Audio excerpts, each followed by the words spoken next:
Cheers, everyone. Thanks for joining us tonight. Just say hi to the chat here. I think I saw Tracy. Cheers, Tracy. Thanks for joining us. David and Alicia, thanks for joining. Paul. Nope, not a black hat, Paul. the new Thought Squatch hat. Who else we got in here? CXLTWXL. I have no idea how to pronounce your username. Reminds me of the old Superman villain, Mr. Mixelplix. It's just like it's a whole bunch of consonants. Chris, thanks for joining us. Cheers. All right. If I missed anybody, Donald, cheers. Thanks for joining. Jason, okay. So tonight I have a guest. I have Prentice from Oak and Agave. He's on. I'm going to go ahead and bring him on stage. Hey, guys. How's it going? I do like your hat too, by the way. What's that? I said, I do like your hat, by the way. Oh, yeah? Well, thank you. Yeah, I got that at the West Virginia Bigfoot Festival a few weeks ago. In Sutton, West Virginia. We were down there. I wouldn't be surprised if Chris went to that because, like, he's in a Sasquatch hunting group. And I'm sad he couldn't be with us tonight. But they have games and all kind of stuff going on. So yeah, that'd been good if he had been on because I'm into all that kind of stuff too. So I posted a couple of videos. Like we went to some of the museums, with the Mothman Museum and the Flatwoods Monster Museum and all that. Yeah. Cheers, Wanda. I can speak to that stuff a little bit, but I'm not the authority on it like Chris is. So. Okay. We'll have to have you guys on again sometime whenever he can make it. Yeah, no doubt. No doubt. I am an authority in this, though. What is that one? What is that? Actually, I just kind of did a little wake me up for the palate. Okay. And this is some Barrel King. It's the Sid's Little Black Book Pick. The blackberry pick, but I do take a little bit of blackberry in it, but this could possibly be one of my favorite whiskeys of all time. Oh, okay. It's that good. I did send you some samples for us to go through. You did. If you want to. And I've got them right here. Okay. I figured we'd start with, I sent you a Hard Truth Double Oak Single Barrel Pick. Yep, that's the first one I picked up. Now, are you familiar with Hard Truth? I am familiar with Hard Truth. We just got them down here in my area in Columbus, Georgia.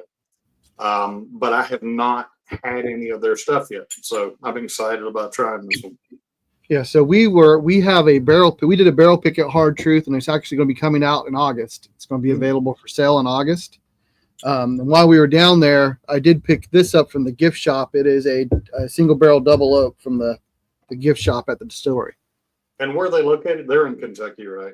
No, they're in Indiana, Nashville, Indiana, about an hour outside of Louisville. You said Nashville. Nashville, Indiana. Okay. Well, that's pretty cool. We've got a Nashville, Georgia. Okay, so Nashville's everywhere then. Yeah. And Nashville Barrel Company puts out some of my favorite stuff ever too. Yeah, well, that's Nashville, Tennessee, though, right? Right. They're Nashville, Tennessee. Yeah. Yeah, I know I saw you talking to Tracy. I know Tracy's not far from you. She said she's kind of not too far. Nope. Yeah. Not far at all. Man, it's got a great nose, doesn't it? I see a lot of the folks that are in the chat everywhere. Yeah, it's a good community. I mean, when you're part of that community, we got a real solid community. Everybody supports everybody. You know, I'm sure everybody has their favorites, but you know what? I really don't have a favorite. I like everybody. So this is a single barrel. It is 102.2 proof. It's got a great nose. It does, doesn't it? It's got a nice, like, toasty pecan kind of. Yeah, I definitely get that toasted pecan. Yeah, it's like one of those if you go to the circus and you got those like sugar coated toasted pecans or whatever. I was going to say maybe a toasted pecan with maybe like a little, some kind of a caramel drizzle on top of it. Yeah, because it's got that sweetness. Yeah. Cheers, Trevor. Yeah, so I'm a Hard Truth fan. Like I said, we did do our barrel pick, and it's going to be available here coming in August. And Awesome. everything we had there was great. I mean, it was like I've done like 8 or 9 barrel picks now, and that was probably the one where like everything was good. It's like you're like everything was good. It's hard to eliminate anything because everything was just so good. Yeah. So it was pretty impressive. You know what? I have never done a barrel pick. I'll admit it. Oh, really? Wow. Never done one yet. I'm that guy. Cheers, Don. Cheers, Patrick. Thanks for joining us. Look, a minute ago, I was like, yeah. Oh, wait. Yeah, barrel picks are an absolute blast. I love going on barrel picks. Yeah, I mean, I've watched, 1,000 of them, but I've not done one yet. All right, you want to go ahead and give this a try? Absolutely, yeah.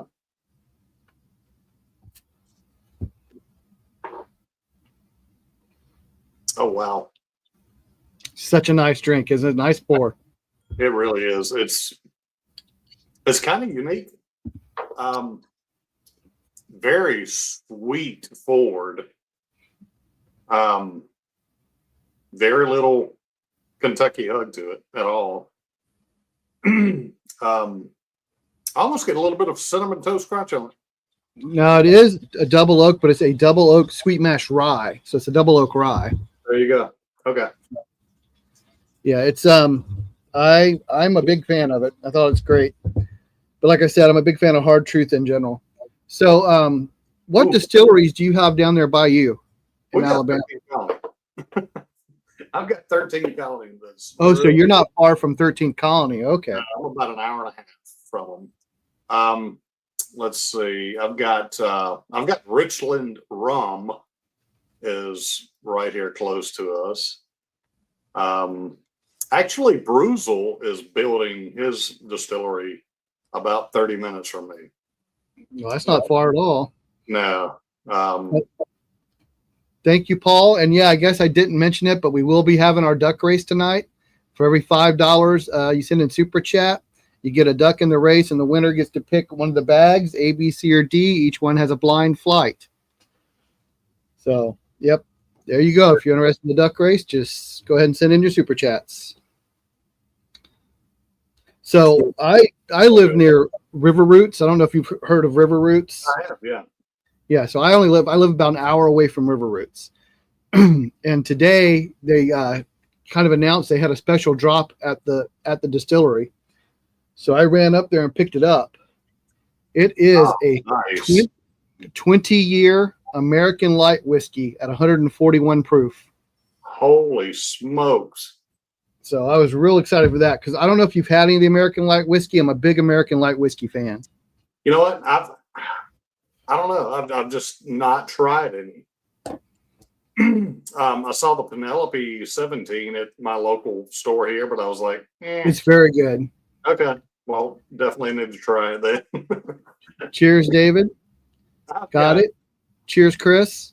I have got so much whiskey on my shelves and like so many open bottles that I don't know. I have to be really selective now. I get pretty selective too. I mean, I've got to that point as well. How many bottles do you have around approximately? Close to 400. Okay, yeah, I'm about 520. Okay, all right. Well, yeah. So you feel my pain. I mean, I've got floor whiskey and shelf whiskey and living room whiskey. You know? It's 3 2-ounce samples in the flight. I'm not sure how to pronounce your username. How to refer? Clint Wolf, maybe? Clint Wolf. Clint Wolf. I'm going to guess Clint Wolf. We'll go with that. Yeah. So it's 3 2-ounce samples, and it's I mean, they're all pretty good. Everything I have in the bags, and I try to keep the flights like something that goes together, like a flight of like Elijah Craig barrel proofs are a flight of 12 years, something like that. So, hey, Cast 529, glad to see y'all. Was Brian on here? I missed it. Oh, there you go. Cheers, Brian. Yeah, so David, you're going to head up to River Roots in the morning to grab that bottle. They did say there were some left at the end of the day, so wow. Yeah, I would definitely want to be there at open. So yeah, so that's one of the distilleries that got really popular really quickly with the buff turkey, right? Yes, they did have a buff turkey, correct? Yeah. Like they also are, I think a lot of people like them because they have a lot of older MGP ryes, like 15-year, 14-year ryes.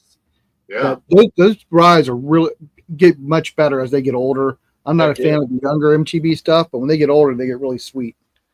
No, I like the 95.5 and a lot of things. It's really good. Yeah, and so I spent a little bit time today talking to one of the owners when I was up there buying the bottles. So I don't know. It may be something where we do a barrel pick there next year. Somebody asked what the cost was on that guide. It was 142 plus tax. Well, not bad for a 20-year. Not bad at all. No.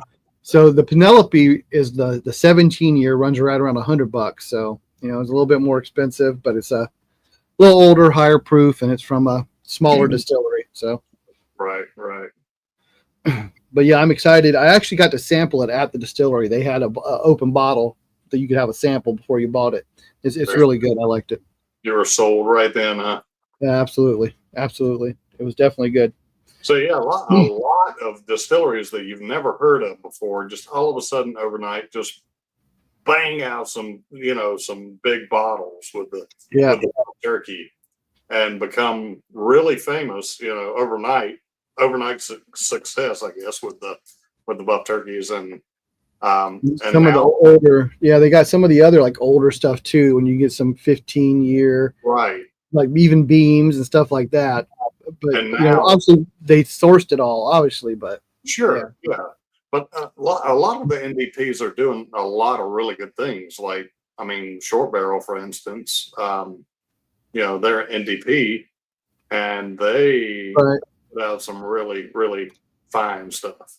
So I got the Sap Squatch. Love it. That's very good. Yeah, and I got the what was the other one I have open? I can't remember the other one. I got two of the short barrels open, but I like both of them. And I got a single barrel I haven't opened yet. That's supposed to be really good. 15 short barrels. So I've got 3 bottles. that's it. But so they're about 2 hours from me, but I can just run up there. I've got a hazmat short barrel. Yes. Yeah, the hazmat. Tracy, I do have the grenade. Tracy gave me the grenade, the little hazmat grenade. Yeah, I've got that one too, the little 375. Yeah, the Rockies picked it from one of the bourbon clubs on Facebook. I've got a short bourbon. The one that has the hazmat sticker on the back, the MGP. The Rockies pick is got a dog on it. I don't think it's hazmat. Oh, yeah. I don't think that one's hazmat. Yeah. Only light whiskey you've tried is King's Family. The King's Family I had was good. I have the 17-year, I think it's a 17-year King's Family light whiskey. It's good. The Penelope's good. I've had the Silbox 20-year. So I'm a fan of the light whiskeys, the older light whiskeys. Yeah, absolutely. All right.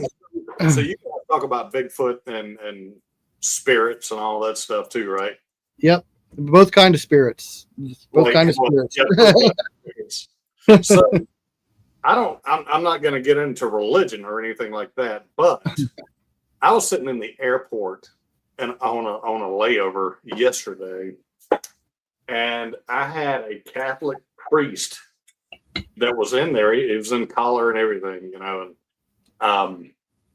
and we were talking like back and forth. I was telling him, because I had this shirt on, and I was telling him about my channel that we, I didn't hide anything from him.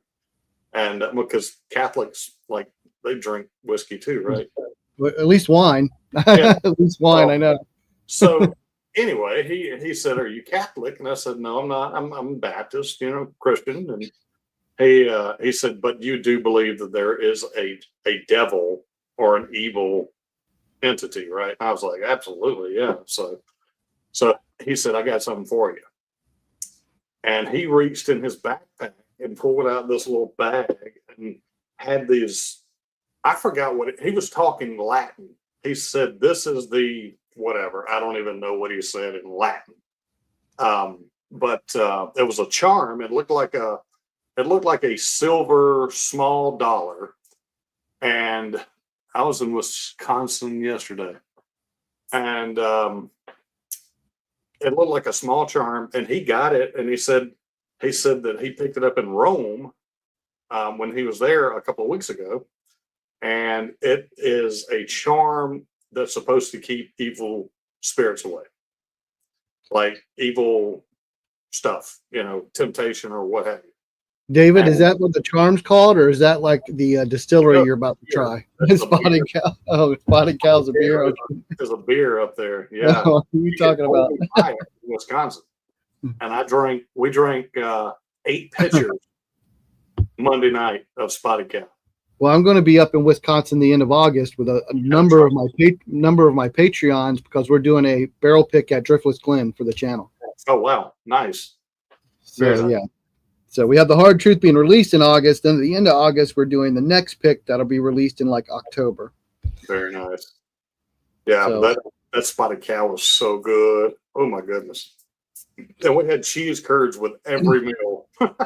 Everything's cheese up there, right? Everything's covered in cheese, I'm thinking. Actually, on the way out, on the way out of Green Bay, I went to one of the little shopettes inside the airport, little tiny airport.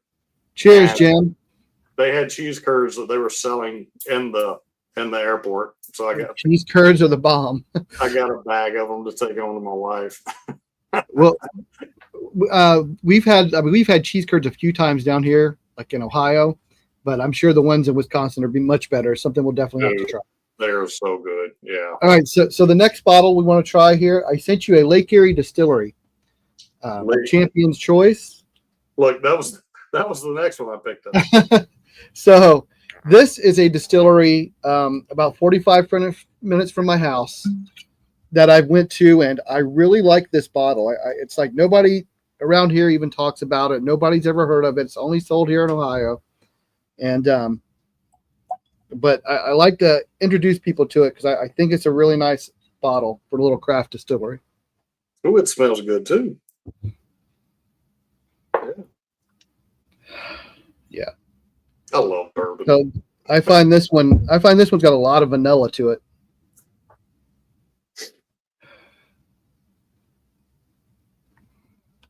David says, I bring back pounds of cheese curds, yellow, and the mozzarella whips. So I'm not sure what that is. I don't know. Should we do a pick Lake Erie? I don't know if we can, Tracy. There's some stuff going on there. I've seen the owner and distiller apparently has been diagnosed with cancer. So their hours have been cut, and I don't know what exactly is going to happen. So now the owner and the distiller, they're the same person. Yeah, the owner's the master distiller as well. Yeah.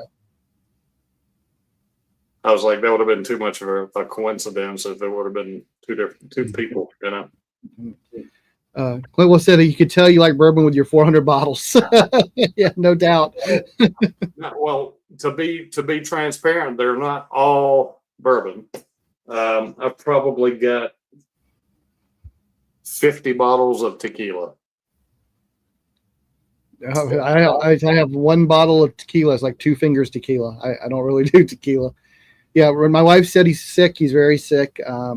Yeah, so all our prayers go out to him, and yeah, no doubt. Hopefully, there's some good news sometime along the way. Hey, but this is a small distillery, very small distillery. They don't do a lot of volume. They don't sell outside of Ohio. Hold the label up again. Let's see the label.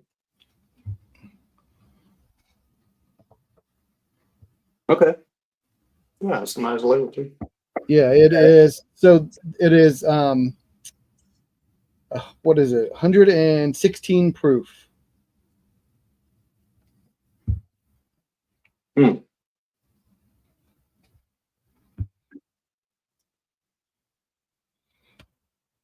Wow. Okay. Colt. All right, Colt. So that's, I gotta remember to call you Colt. Colt.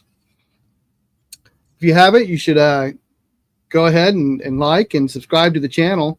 I do a live every Thursday. We got a Discord. I don't, David, if you could post the Discord link if you're in the Discord. And I got a link to the Patreon at the top of the chat. I guess I need to get a Discord, right?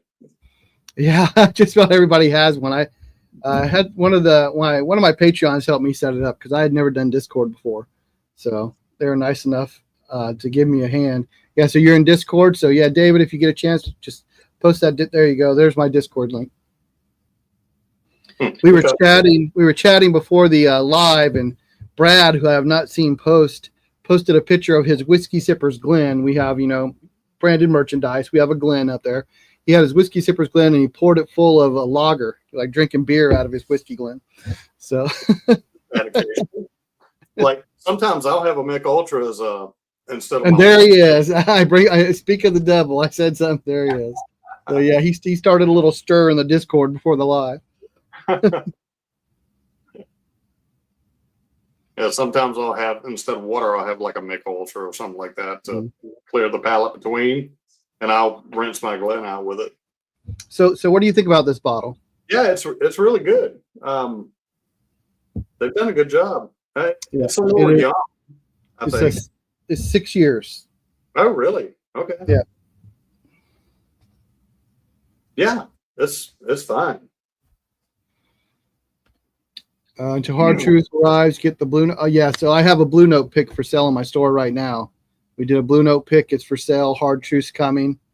So we've got several barrel picks. We did do New Riff beginning of the year, and it's all gone. I'll have to pick one of those Hard Truths up because I think I've got 4 or 5 Blue Notes picks, but I don't have a Hard Truth, so I'll definitely pick one of those up. It's a very good bottle. I'm really excited for it to come in.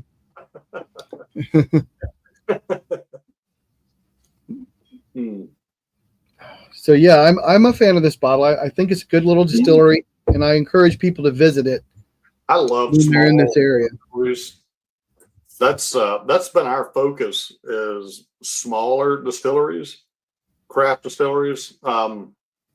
Like the big guys don't need our help, and the small guys, they probably don't need our help, but everybody that puts the word out on that is doing, is helping them out. So, Colt, do we have a go-to daily pour? So I have different pours I do as warm-ups, but for like my main pour, like after my warm-up, Jack Daniel's single barrel proof is kind of my most frequently drank pour. Donnie, thank you. That's probably going to be mine too. I counted the other day. I've got 32 bottles of Jack Daniels. Now, is that all kinds of Jack or just the single barrel proofs? It's all kinds of Jack. It's 10, 12. I've got a single malt. It's the Tennessee Tasters. I've got an Eric Church. And then I think I've got 6 of the Hero selections. See, I've got well more than 30 bottles of Jack. I've got 8 bottles of just single barrel proof the whiskey. Yeah. And then I've got another 6 of the rye. And then I've got Tasters 6 through 13. Oh wow. Okay. And I've got just a ton of other stuff. That's right. I'm a Squire, correct. Yeah. My wife and I are both Squires, actually. I have not put my wife in to be a Squire yet. She don't really care though. She don't drink whiskey, so the extent of her whiskey drinking is liqueur 43. Okay. Have you ever had that before? I have not. I've never heard of it. My goodness, we learned about it in Mexico a couple of weeks ago. Making mini beers. So you pour the liqueur 43 about 2/3 of a shot, and then you pour a third of heavy whipping cream on top. So it looks like a beer. So Paul said his go-to warm-ups, Wild Turkey 101. That's a good one. My main go-to warm-ups, my favorite one is Old Forester 1910, and I drink that one a lot as a warm-up. I also like the 1792 small batch and Eagle Rare. Those three I do a lot as a warm-up. Yep, my warm-up is an Eagle Rare, typically. Although today I started off with the Barrel King. How did I come to drink Jack Daniels? Well, originally, I mean, that's what my dad drank when I was growing up. He drank Jack Daniels. So as I was younger, like that's kind of what I drank too, what I gravitated towards. And then as I got older and kind of reached out and didn't drink number 7, eventually when I tried, I would stay away, and I didn't like number 7.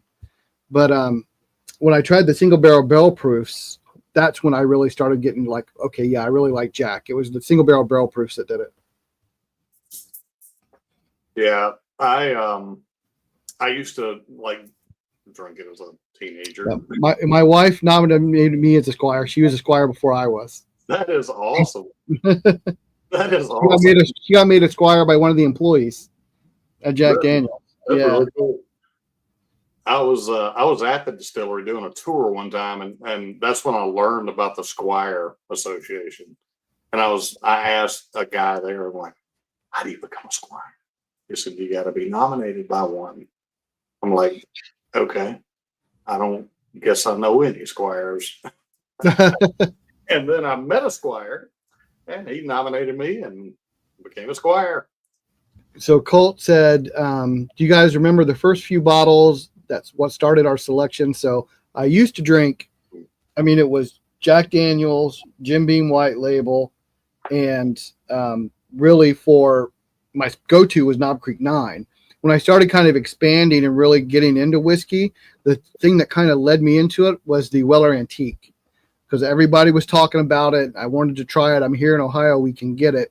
So that's the first thing I hunted down. So. Yeah, well, lucky you, because the only time I can get Weller Antique for retail is for the Alabama Bourbon Drops. And I have gotten several store picks now from them. But my first few bottles, I tried Eagle Rare, and like that got me hooked on the game of looking for different stuff. And I went to a bourbon drop in 2017, and I got a Old Rip for retail. It was $69.99. Nice. Cheers, Alicia. Thanks for the duck race. I got you down. And John, cheers, Squire. Cheers, Squire.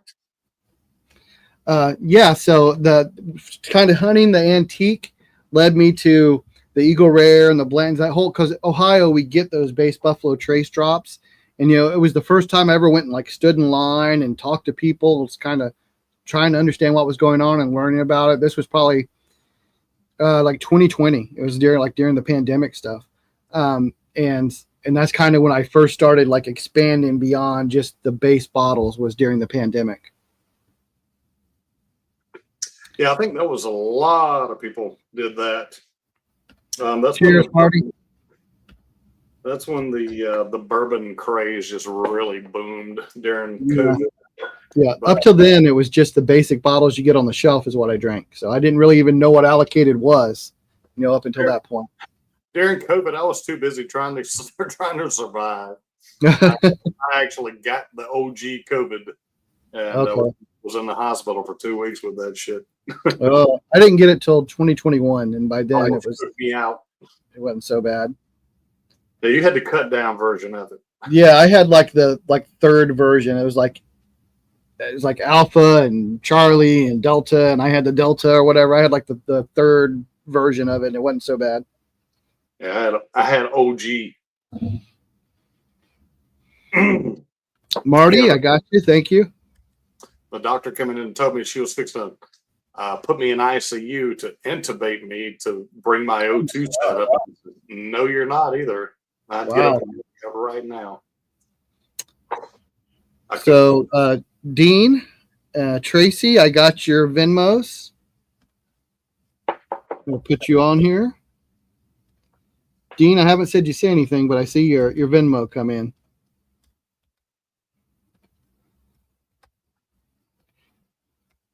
Yeah, I was lucky. I guess I didn't get that original version, but once it by 2021, it was not. It was like having a flu. I mean, it wasn't that bad. Yeah. Chris, I got you. Well, two more. You're lucky. Because you'll probably outlive all of us now. So there you go. Speaking of spirits and whatnot, Bigfoot and that kind of thing, I actually had a sommelier on the show one time. Her name is Miriam, and they actually have a podcast that it's called Things That Go Bump in the Night. Oh, that's a cool name. I love the name. It really is. Yeah, she was on the show, and that was a pretty cool show. She gave a lot of insight as to how sommelier works. Yeah, my wife and I have done we've done several overnight ghost hunts. We've been to the reformatory down in Mansfield Reformatory. We've done an overnight there. We've done an overnight at the Allegheny Insane Asylum. We've done an overnight at the Mineral Springs Hotel. So we've done several of those. We stayed at the Stanley Hotel. We've been to a couple of the bed and breakfasts that are supposed to be haunted. So we like that kind of stuff. I'm going to grab a bottle real quick. Okay. Guys, if you're just joining and you don't know, we are having a duck race. For every $5 sit in Super Chat, you get a duck in the race. The winner gets to pick a bag, A, B, C, or D. Each one has a blind flight in it. Conviction. So these guys are actually in an old prison that's haunted. Okay. They did I think it was the Discovery Channel or either the Travel Channel did whichever one has the ghost hunt video show. They did a show at that. I think they both do, honestly. I think it's like there's multiple shows across multiple networks. Yeah. Where's that at? It's in North Carolina. It's North Carolina. Close to Charlotte. But it's actually an old prison. And if you have not tried Conviction Double Oaked, SLB Bourbon just did a pick there. They did a regular bourbon and a double oaked. And yeah, Ghost Avengers. That's it. Ghost Avengers. I think that's like Sci-Fi Channel or something. I'm not even sure which one it's on. I have not had Conviction. I have not had it before. Highly recommend it. We actually put out a video called "Convicted of Killing George T. Stagg." I did see that video today when I was looking through some of your videos. Yeah. I also saw you had some where you were talking about Bigfoot and stuff. So. Yeah. So next you got I sent you our Blue Note pick. Yeah, this is our pick that we did that's currently available for sale on thewhiskeysippers.com. Yeah, John, SLB guys were raving about the Conviction. They really were. And it is 119.1 proof.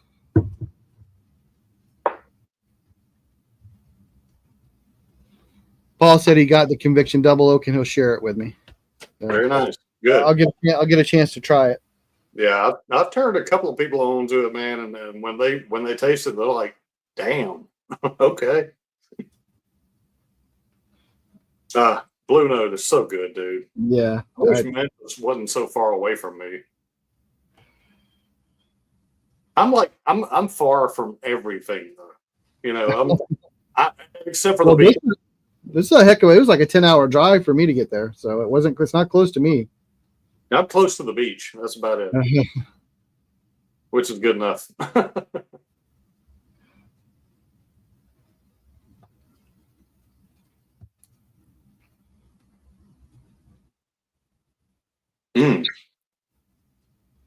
I don't know what's going on with my camera. Why it's doing that. Yeah, so I thought this was I really like this pick. I thought it was one of the better Blue Notes I've had. It is. It's very good. It's got some really nice finish. It's got some sweetness, a little bit of fruitiness, a little bit. I get like a little bit of green apple kind of. Yeah, I get that too. Yeah, I was trying to find that note, and yeah, that's it. Green apple. Mm. A damn green apple Jolly Rancher. Yeah, it's very nice. Colt, bottles recommending for somebody just starting out. That's so hard to go through because it's really you have to kind of find your palate, right? I would suggest getting some of the more well-known basic bottles, like get the Old Forester 1910, get the Old Forester 1920, get a Wild Turkey 101 in rare breed. A regular Buffalo Trace, sure. If you can find the allocated bottles, you get like an Eagle Rare is a real nice opener, stuff like that. So I would say first thing you kind of want to see what kind of palate you like. So try some of the more recognized stuff from the major distilleries like the 1910, the 1920, Jack Daniel's Barrel Proof, the rare breed, stuff like that. Find a Knob Creek store pick. Any Knob Creek store pick. They're all good, and just kind of see what you like. That's very good advice. But I recommend starting off with the Jack 14. Yeah, right.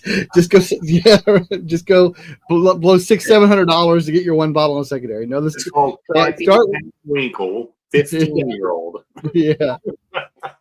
Yeah. Actually, And Paul's right too. Before you get it, especially the more expensive bottles, try it at a bar. Like if you want to know, like Eagle Rare is harder to find, you want to get an Eagle Rare, try an Eagle Rare at a bar somewhere. Is it worth hunting? Unless it's easy to get where you live. I don't know where you're at. If you're in Ohio, just go stand in line and get it for MSRP. But I actually had my first pour of Pappy 15 yesterday. I've had it one time. I had that a couple of years ago. I went to a bar right beside what's it called? Damn, the stadium in Green Bay. Lambeau Field? Yeah. So there's a place called Hinterland Distillery or a brewery right next door to it. And we just went to see the stadium because you got to. If you're in Green Bay, you got to go see the stadium. Cool.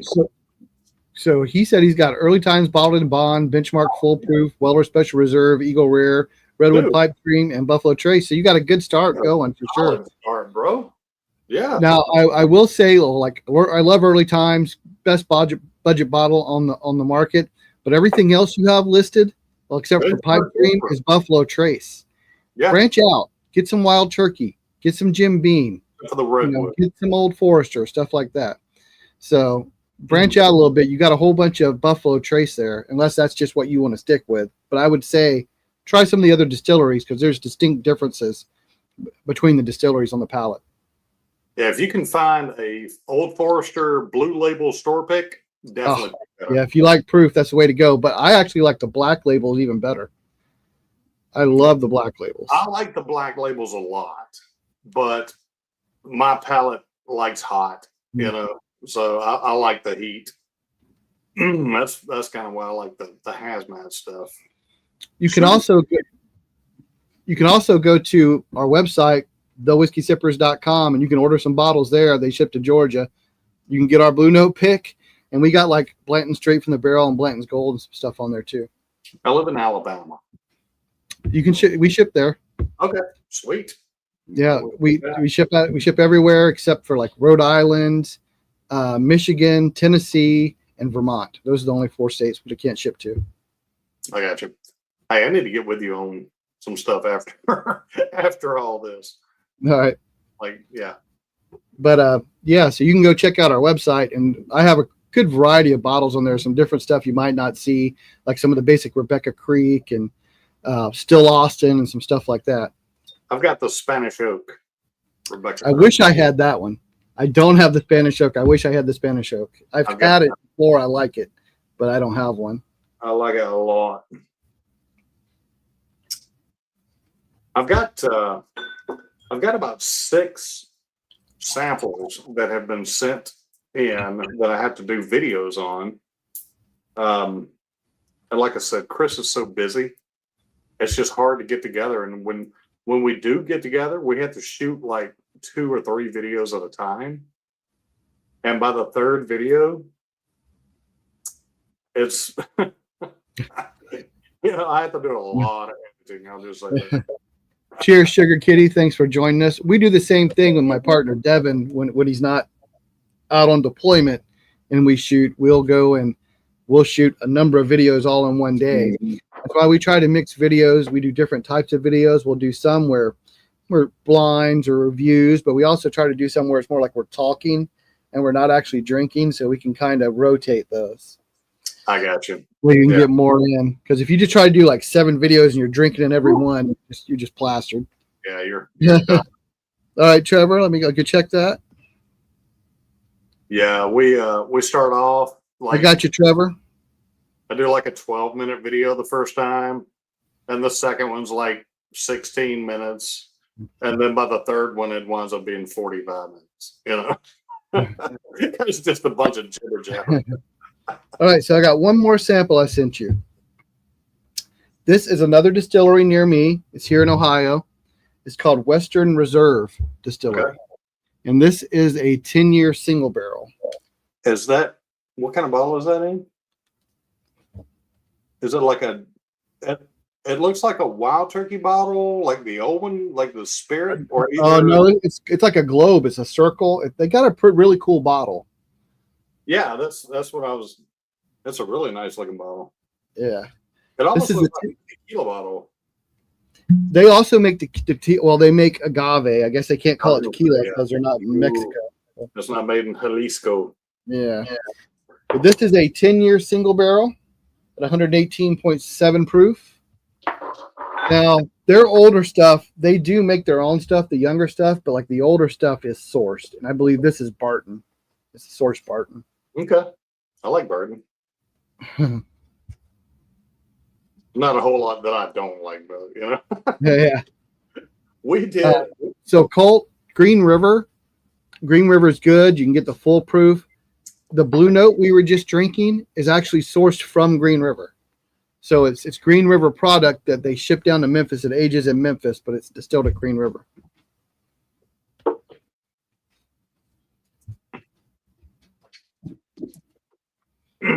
All right.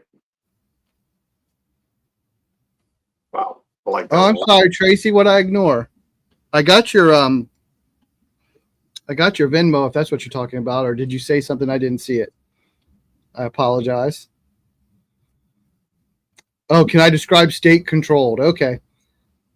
So state controlled is when the liquor authority for your state controls the prices, right? They can see they're set a maximum. So like in Michigan, what they do is they set a minimum. The state said you can't sell lower than this, but you don't have a cap. In Ohio, it's fully state controlled where they control the price exactly. So the liquor stores in Ohio can only sell a bottle, any kind of bottle of whiskey for what the state says that they have to sell that bottle for. Also in Ohio, any liquor coming in has to go into the state warehouse and the warehouse distributes it. So like a liquor store here can't order from a distributor and say, I want this, this, and this.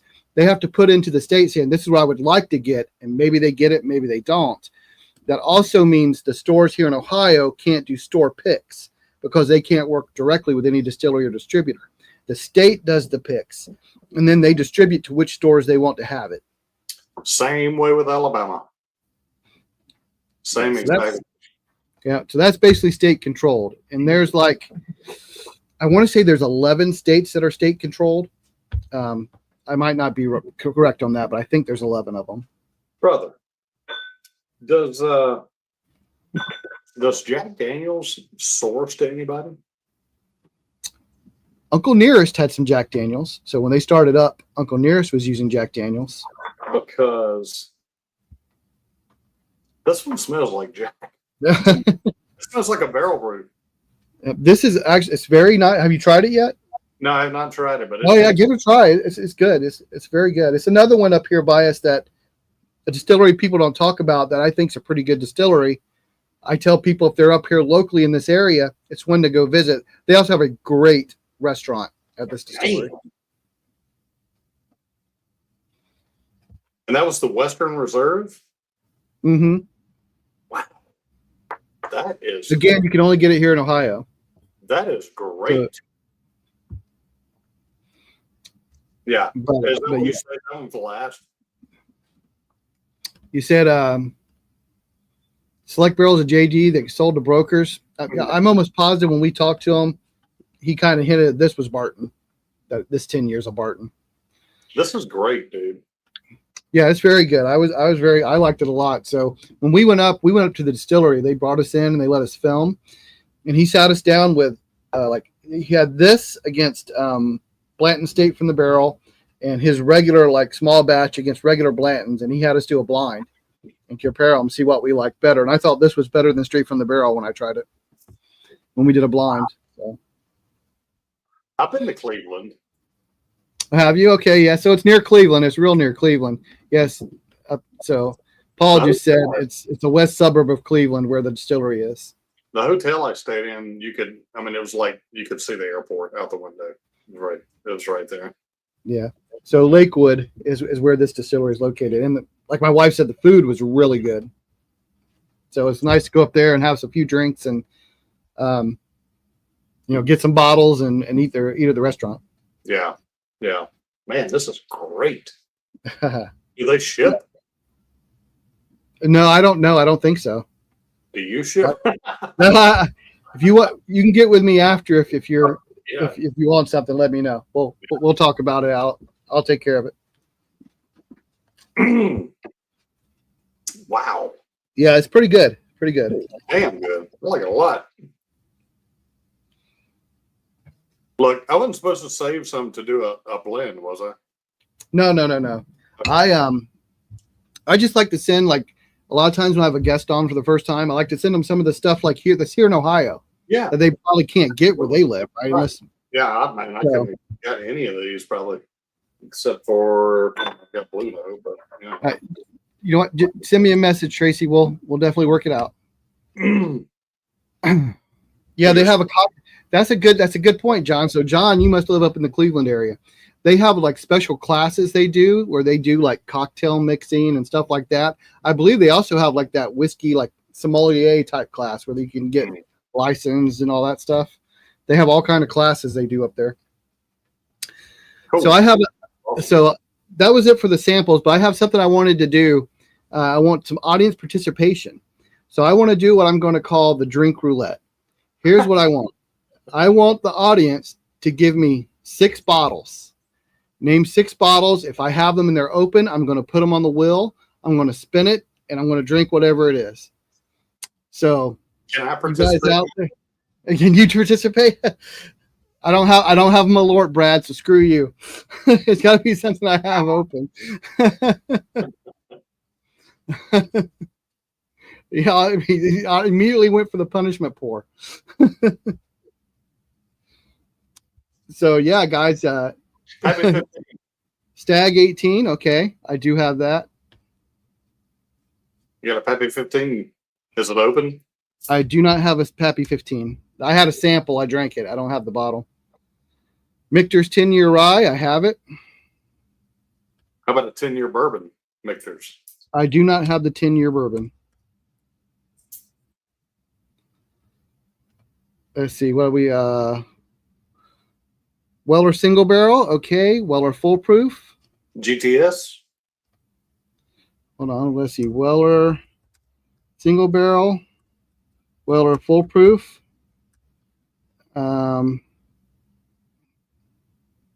Old Fitz. I don't have the 17, David. OWA. I have. 3, 4. Hey, whatever you have, if I have it, I'll drink it too. All right. VVS. I have a VVS and I have 23B. What's a VVS? The Old Fitzgerald 19-year VVS. Yeah, I don't have one. Don't have a Jack 14 either. I got a Jack 14. So that's 6. I got 6. I'll go ahead and add a Jack 14 in there for you, Donald, and I'll add a Booker's too. Now, tell me which Booker's. Which book? I'll add the check 14. Cheers, guys. Cheers, Charlie. Top going strong flex right there. Which Booker? All right, so I got 7. I got 7 on here. So I'm going to bring the reserves. Okay, I'll put Booker's reserves on there. I have that open. What year, Peppy 15? All right, so there we go. I've got eight names on there, 8 liquors. Let's go ahead and share this screen. I agree with Trevor. There's got to be a punishment pour. Well, somebody needs to give me a punishment pour then. Willet Pot Still. I have Willet Pot Still. Yeah, that would be the punishment pour. All right, I'll put that on there. All right. Put it real small though on the wheel. Just they all get one spot. They all get one spot. It's even. All right, so I'm going to share the screen, and we are going to go to the wheel. So here we go. So we got Stag 18, Victor, you're right. Oh. New rule: if you hit the punishment pour, you get to go again. All right. Michter's Rye, Weller Single Barrel, Weller Full Proof, OWA, a Stag 23B, the Old Fitz VVS, a Jack 14, the Booker's Reserve, and Willet Pot Still. Oh, I really don't want to have to dig that out. Yeah, I gotta go get my. All right, here we go. Come on, you can do it, Todd. Good spin, good spin. Big number. Here we go. I will be drinking a Michter's 10-year rye. Actually, I've got a Michter's single barrel strength. All right. So thank you, chat. The rigged. Trevor says rigged because it wasn't the pot still. All right. So Michter's 10-year rye. I got the 10-year bourbon, a 23. But okay. I'm gonna do the rye barrel strength. But mine is a 24 10-year rye. So did you watch the Bourbon Junkies? Hold on 1 second. So here's what I'm going to do. I'm going to drink this, and I'm going to set up here for a giveaway. Give me 1 second. That was so good, dude. I enjoyed that. That Western.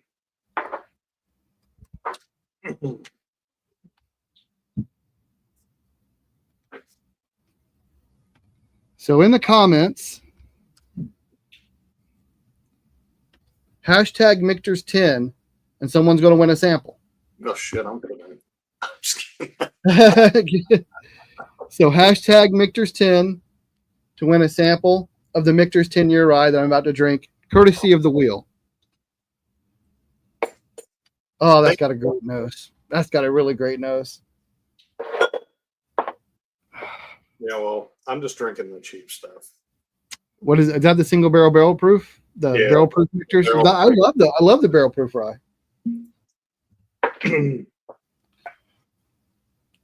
So this is the mercy of the wheel.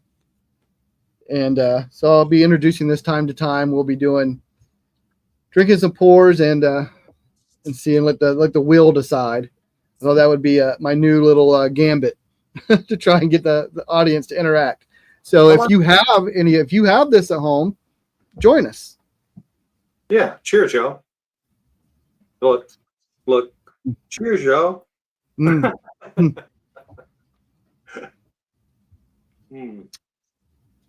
So that's very good. The Michter's 10 are very good, even though they're lower proof. They have a really great mouthfeel. But my favorite Michter's is still the barrel proof toasted rye. Yeah, I couldn't find a toasted. That's just the barrel proof rye. But it's good. So hashtag Michter's 10 for a chance to win a sample. And I saw that, John. You said if you win, give it to Colt. Sure thing. No problem. Yeah, there you go. Good job. Last call for duck races. If you want in on the duck race, for every $5 you send in super chat, you get a duck in the race, and the winner gets to pick a bag. Hey, so let's take a poll with the audience. Okay. Do you think that atmosphere and company and food and stuff like that change the taste of bourbon? But the reason I ask that is because I love Eagle Rare, like store picks. But my wife and I were having dinner at the Hard Rock in Biloxi at the Oyster House, half shell Oyster House, and they had a store pick or a pick of Eagle Rare. And I swear to God, that was some of the best whiskey that I've ever tasted in my life. Dan, I got your entry. But I don't know if it was the company, the atmosphere, the food that we were eating, or what. But it was, I mean, it really. Brad. So I don't know if anybody else is, I don't see anybody else answering. Or Donald says 100%. I agree 100%. To me, absolutely, the company matters because, you get endorphins released when you're in a good mood and you're feeling good, and that's definitely going to make things brighter and taste better and stuff like that. So, yeah, I mean, yeah. we've had some pretty epic parties here in my little speakeasy. Once a month we have a bourbon meeting. We just had one last weekend. We have a blast, a great time, and it's always more fun to drink with others, and everything just tastes better and is more enjoyable, in my opinion. I think it's meant to be shared. I mean, I love to get together and share. So 100%. Yeah. Yeah, certain whiskey does pair with certain wines, and now that I'm getting into cigars, I'm finding certain whiskeys pair better with certain cigars too. So have you tried the Penelope cigar blend yet? I have. We did a cigar cut blind with a bunch of cigar cuts, and then I did the Penelope by itself while smoking a cigar.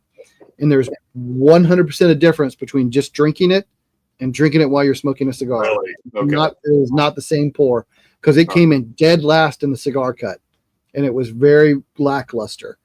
But when I drank it actually smoking a cigar, it had a lot more flavor. I mean, it really enhanced the flavors of the cigar more than the flavors of the bourbon itself. Sonda, I gotcha. And we were Paul did that with me. Paul is online. But what we did notice is that with all the other cigar cuts, they were all finished in something. The Penelope's not finished in anything. It's just a blend of three different types of whiskey. Yeah. So that's a big difference between them. There was no finishing to add additional flavors. Have you had Whiskey Gypsy before? I have not. Yeah, Whiskey Gypsy. That's Eric Church's new whiskey that he come out with. I've seen it. I have not had it. I know what you're talking about. Yeah. Yeah. It's very good. It's got a mixture of Canadian whiskey and stuff in it, but it's really good. Like, I don't like Canadian whiskey. David, I can already tell you, I don't have farm animals queued up tonight. So I didn't know what this whole farm animals. Talk about the duck races. Like, I have an account with the timer, so it can be a race of anything. Yeah, I've seen it. I just have not had it, but I have seen it. So it's 70% bourbon, 99% corn, 1% malt, 7-8 years, 21% Canadian rye. And it's 20 years old, the Canadian rye. And then American single malt is 4 years old. The Canadian rye can be very underrated, depending where it's from. Some of the Canadian rye is very good. The stuff that's coming out of Alberta, that's older and higher proof. But I'm not a fan of Crown Royal, like the Canadian whiskey. But some of the Canadian ryes are very good. Dedmond Dixon actually blended this. Okay. No, I'm sorry. No, not Dedmond. It's Ari Sussman. Yeah. Jephthah Creed is not. Tracy, you should have asked me beforehand. I'd have told you to completely avoid buying their whiskey. Go there to listen to some music. They have pretty good pizza and drink some of their mixed drinks, but avoid their whiskey. Really? Yes. I don't like Jephthah Creed at all. I'm like, I need to buy one. No, you don't. No, you don't. What about the corn or not the rice whiskey? What's that? JT Mellick? JT Mellick's good. JT Mellick's good, but that is not the same as Jephthah Creed. Yeah, Jephthah Creed or the JT Mellick. Yeah, you should go ahead and get a bottle to have one and try it, but avoid the Jephthah Creed. I need to get a store pick of the Mellick. Yeah, Charlie. Yeah, Jephthah's horrific. Yeah, it's bad. Trevor, you have trash palate. I don't know what to tell you. All right, I'm gonna go ahead and run this duck race. Here comes the ducks.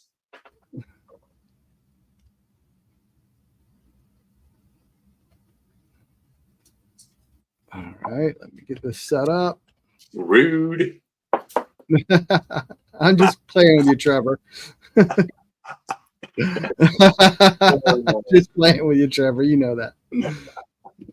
All right. All right. So here we go.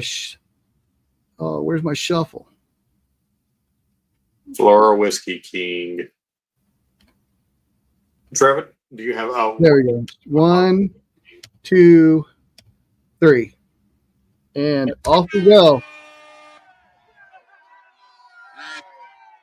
right. Donald S. with the early lead. That's usually not good in these kind of races, though. You get a little too winded. I've got a favorite in the race. Which one's your favorite? I'm not gonna say. I like the bandit duck. You see the one with like the mask on? I think it's Chris J. He's got there he goes. He's got the sword. He's like a pirate. He's like Princess Bride. Mad Pirate Rogers, whatever he's called. Favorite. Dean's got a big lead now. Oh, but here comes Alicia.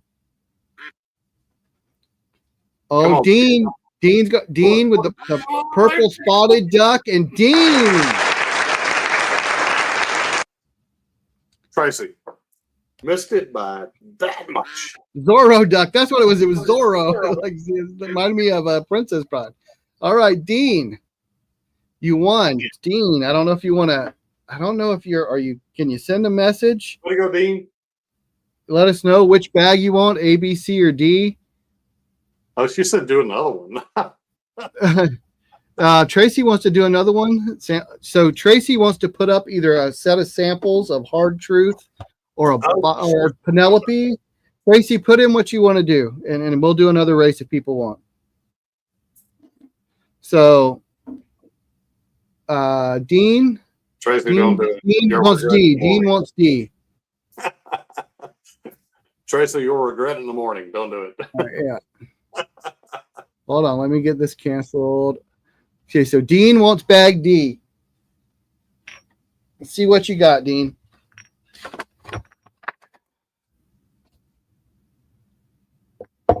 So Dean got the double oak blind. Nice. It is the Hard Truth double oak single barrel, the one I sent you that you tried tonight. Delicious. It is a Sagamore Spirits double oak.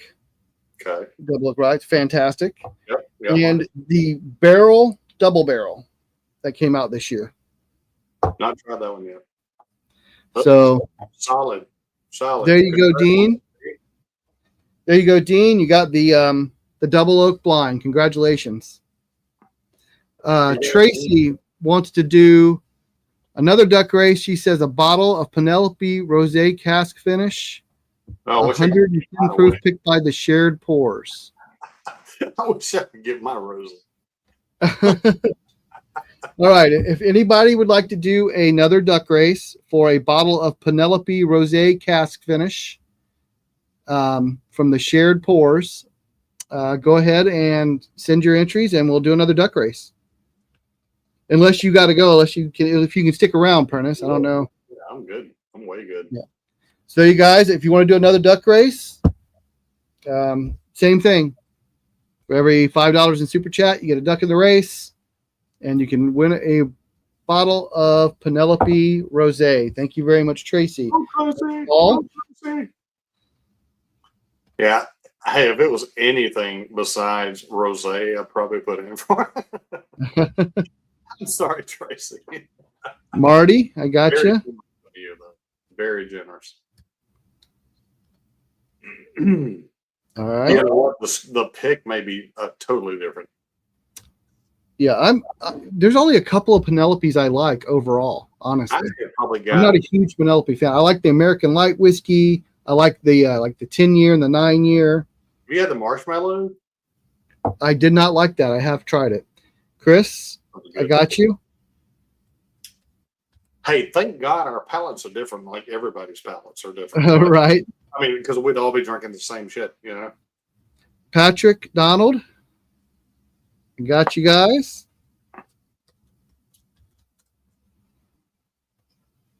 Did I finish the story about the charm?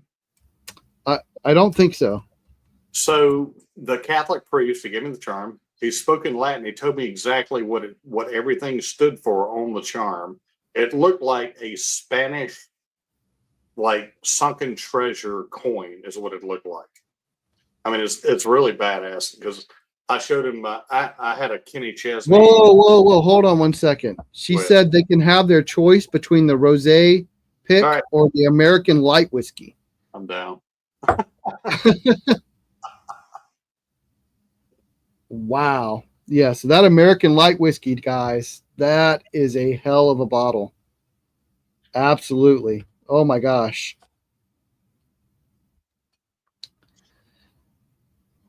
So yeah, so every $5 in the duck race, you can have your choice between a Penelope Rosé or a Penelope American Light whiskey. The Trump duck should have won. So Stan and Renee, my wife's like, we need more American Light whiskey. I'm down. Paul with another 5. Okay. You put yourself in. Okay, Prentice, I got you. Hell is better than buying $150 bottle. Yeah, that American Light whiskey. That's a. Oh my gosh, it's so good. Wait a minute. Is this a sample or a bottle? Yeah, you might want to clarify that, Tracy. I'm pretty sure she said bottle though. John, I got you. Bottle, I put 20 more in. Shit. Look, the numbers. And both of them, and it doesn't matter which one. I've had the 15 and the 17, and they're both absolutely fantastic. Like the numbers went up suddenly. Yeah, I know it went crazy. I wasn't expecting that. Oh my God! Goodness, Tracy, thank you. Jeff, you got your pencil ready?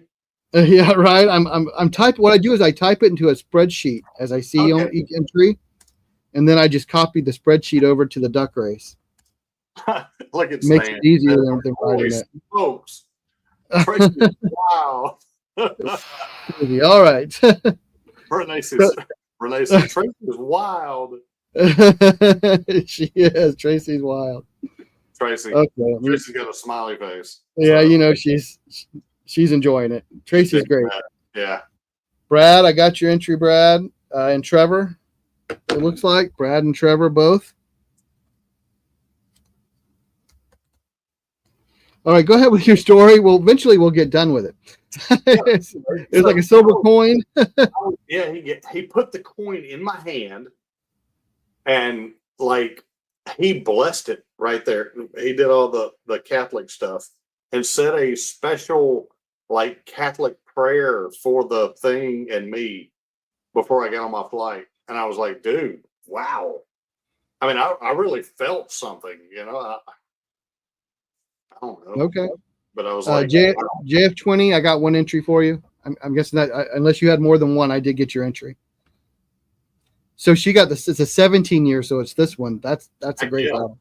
That's I mean, I've heard good things about it, but like so we've done several ghost hunts I was talking about, and I'm actually more of a skeptic. My wife's more a believer, and I'm more like maybe there's something. I mean, I don't completely discount it, but I'm also not just like oh yeah, I believe everything. But there's only been like one time where we had really weird stuff happen that I couldn't explain, and And we got a voice recording. You know how they do like voice recordings of like a spirit box where it actually said my name. So that was kind of weird. That's the only time we've kind of done anything that really was like, okay, I don't know how this happened. It was really weird. So yeah, was it like? No, it's pretty clear when it said my name, and it was right after I said something. It responded to me. Oh wow, yeah, that's pretty hot right there. Actually, Colt. All right, Colt, I got you. I'm really not a skeptic because my dad was the sheriff of my county, right? So when he won the initial election, he went to the inauguration ball for the state of Alabama to Montgomery, and we had to stay with our cousin, right? I mean, I was a little kid then. I was like, shit, I was probably 9 or 10 years old, and so we stayed with my cousin, and of course, I slept with my male cousin, and my sister slept with the female cousin. And my male cousin woke me up in the middle of the night and was like, hey, look. I woke up and I sat up in the bed and I looked. And my grandmother, who had been dead for a long time, was in the rocking chair at the foot of the bed. So vaguely remember it. But like I've heard a lot of stories like that where people see relatives. That's a pretty common theme. And Tracy, you're right. It's absolutely worth the money spent. And I just want to tell everybody out there, I wish if any new people are joining us, there's a duck race that we're getting ready. We're going to be running here in a little bit. For every $5 in Super Chat, you get a duck in the race, and you get a chance to win a bottle of the Penelope American Light Whiskey. Sonda, I got your entry. Man, I'm sorry if my eyes look all swollen. I went to bed like at almost 3 o'clock last night and got in from Green Bay. Our flight was delayed from Detroit, and it was horrible. And then once I got to Atlanta, I had to drive for 2 hours to Phoenix City. Trenton, it is for a bottle of Penelope American Light Whiskey. Every $5 in Super Chat, you get an entry into the duck race. Or the rosé. Or the rosé, yeah, it's a choice. You can get the rosé, cast finish, a store pick, or you can get the American Light Whiskey. Get the rosé, and then we'll have another duck race. Yeah, Trace. Yeah, I'd be amazed if somebody chose that.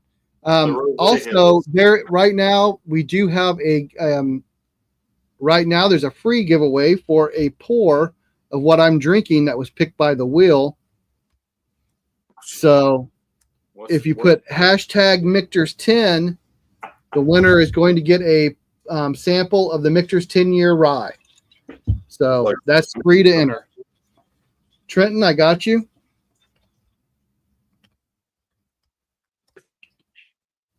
So hashtag Michter's10 gets you a chance to win a sample of Michter's 10-year rye. And Tracy had graciously donated either the Penelope cast strength rosé or a American Light Whiskey. And if I win, a duck race winner, for every $5 in the duck race, or every $5 in Super Chat, you get a duck. The winner gets to pick which bottle they want. If I win, I'm donating mine to Trenton or Tracy, and we're going to do a coin flip. Okay. And this is a really good bottle. Oh, I'm sure it is. Yeah. Yeah. My partner Devin, who's I don't know how much watched our channel much. Yeah. He's been gone. He left in February. He's in the military. He's been on deployment overseas. Where's he at? February. I can't say. I know where he's at, but I can't really say where he's at. But he's not in the U.S. or in Europe. Okay. So he's overseas, and he won't be back till like February of next year. Oh, my son did a year in there too.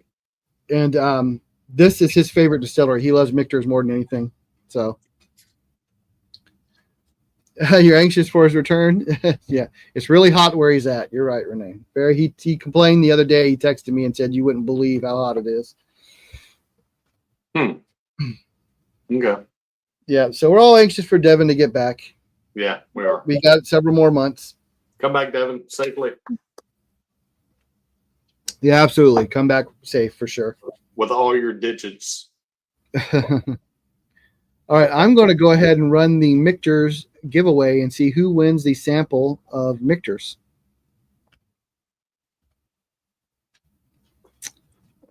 Giveaway tool. He's got a newborn too. Yeah, his baby was born 2 months after he deployed. So yeah, he came home for the birth. He was home for a couple of weeks and had to go back. Oh, he was there for the birth. Okay. Yeah, he got to come home for like 2 weeks for the birth and had to return. He won't be back till that's good. Next year. That's good. All right, here we go. The winner, 21 entries. Who is getting the Michter's 10-year rye sample? Tracy. Well, there you go, Tracy. Good deeds pay off. Hey, yeah.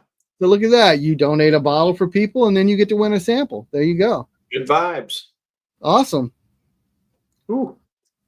Back on the BK now. What's that? Barrel King. Oh, the barrel. Oh, you want me to send it to Colt? That's fine. I'll send it to Colt if you want. That's cool. There you go. Tracy's so generous. Very nice. He really is. That is awesome. Good Colt, job. Right? I am putting my email in the chat. Send me, email me your information so I can make sure you get that sample.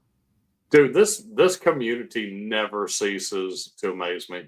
Yeah, I feel exactly the same way. It is a great community. It really is. Because and Tracy is one of my Patreons. She's been with me since early from the beginning, and she's been really great.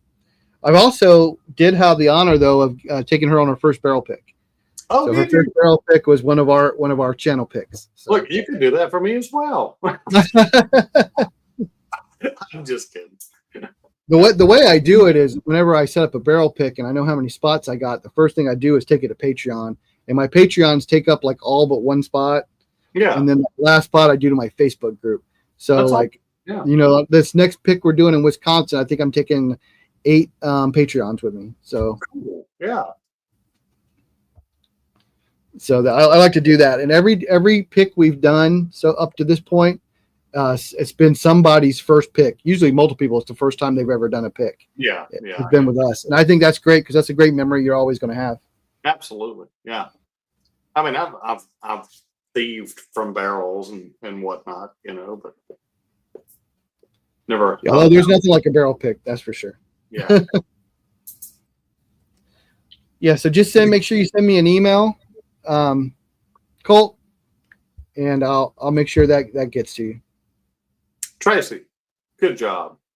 Yeah. Thanks. Tracy, very good. Thank you very much. Yep, that was awesome. You learn so much when you do a pick. It was absolutely shocked at Blue Note. Yeah. So it is, you do learn a lot. You learn the differences. I don't think people understand the differences between individual barrels of the same product. Side by side. I mean, they're so different. When you got 6 pours from basically the exact same mash bill, most of them are around the same age, but they all 6 taste completely different. And the barrels can be side by side. Yeah. It's totally different. Yeah. It's absolutely crazy. Yep. So we do have a duck race, guys. Anybody just joining, for every $5 in super chat, you get a duck in the race, and the winner gets to pick between either a bottle of Penelope Cask Strength Rosé or a bottle of the Penelope American Light Whiskey. So how's the weather in Ohio? It's been 100. So it was 95 degrees today here in Akron. Dude, y'all don't know heat. I grew up. No. I live in Ohio. My first 25 years, I grew up on the Florida Panhandle. Well, you know then. Yeah, so I know heat. I know the 110, 115. It's just been a long time. It's not the same heat. You walk outside and 85 degrees here and just break out a sweat. Oh yeah, there were definitely times growing up where, yeah, I mean it's almost like so I grew up on the Panhandle, Where at? So, do you know where Fort Walton Beach is? Yeah. Destin, that area. I grew up in a little town called Niceville, which is about half hour from Fort Walton Beach. I know where it's at. Yeah, so that's where I actually grew up. So we were about a half hour from the beach, and it was like it'd be 110 degrees outside, but it'd be like 120 with heat index. It'd be crazy. Anybody north of Atlanta has to come through Phoenix City, Alabama, to get to Phoenix City, or to get to Panama City or Destin or that area. Yeah, so that's the area I grew up in. Yeah, Andrew, City. I got your entry. Yeah, so that's my old stomping grounds. My parents still live there, so they live in Defuniak Springs. If you know where that. Yeah, exactly. Where so they're about half hour from Panama City Beach, between Panama City Beach and Blue Water Bay. Yeah. Yep, I know exactly where it's at. Oh, you're going down to Panama City this coming week? Like I said, my old stomping grounds, beautiful place, crazy stuff to do. So, Trenton, I think Trenton's in Louisville. I think. Oh wow. Hey, I might be wrong, but I think he is. You come through Phoenix City, bring me some of those bottles in Louisville that I can't get down here. Just kidding. Your corn? What are you doing, corn? As Trevor said, we got sweet corn. It gets humid as hell.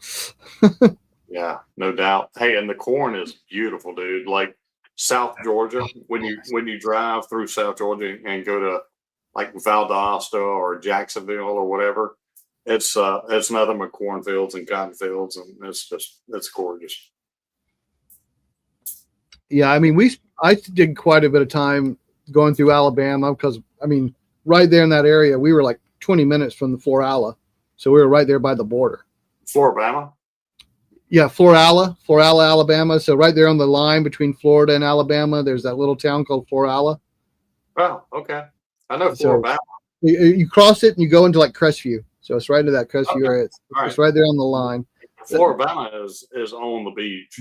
That's on the shore. That's on the shore. Yeah, I'm talking about more like right on the Alabama line from where I grew up, about 20 minutes from Alabama. Okay. So we actually used to go to Inverness, Alabama. That's where I grew up hunting.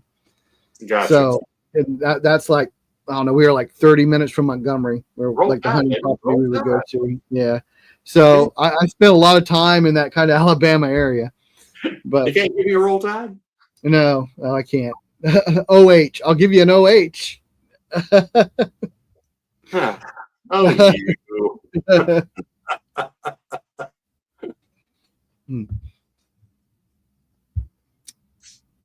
What did Trevor say? The corner. I don't know. I missed something. Any good spots to pick up bottles down there? Yeah. There is in Pensacola.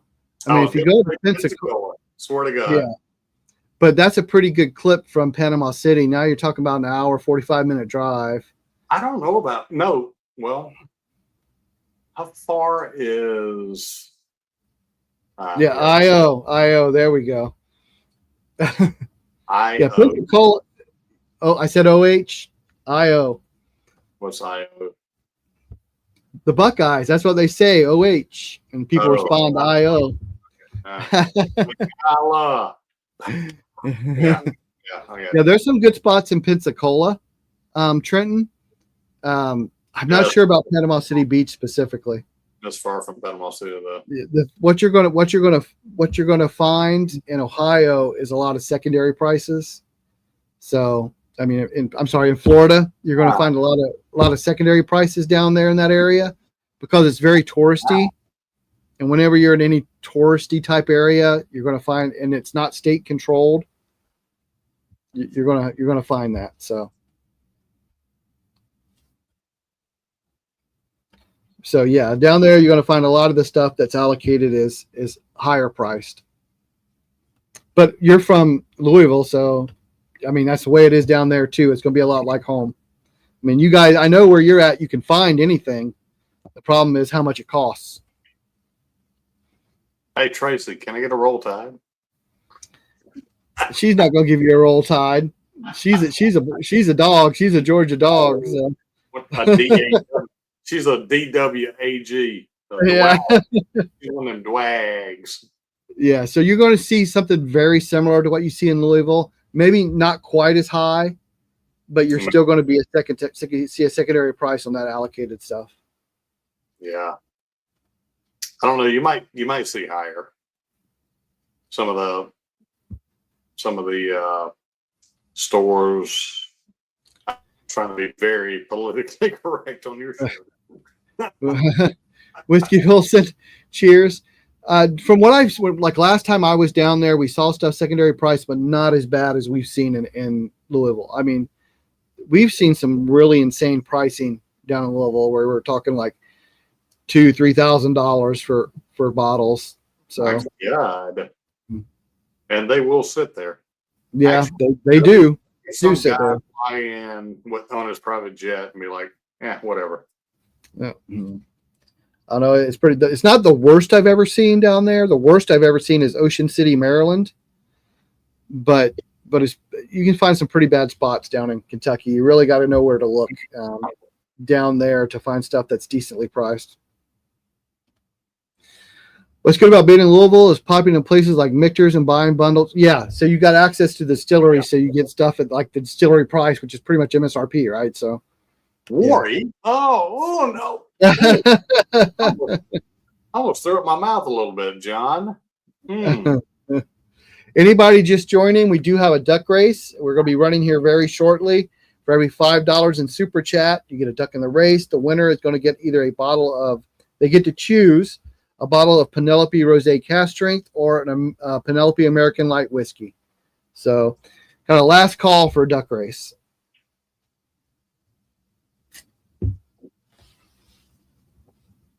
Yes. So they may be fighting words. Those may be fighting words. No, they're not. The best, maybe they are fighting words. The best thing about that area where you're going down there, Trenton, is just going to be the beaches. And if you like seafood, you're going to have better seafood than you've ever had. Because all the seafood is absolutely fresh all around the area.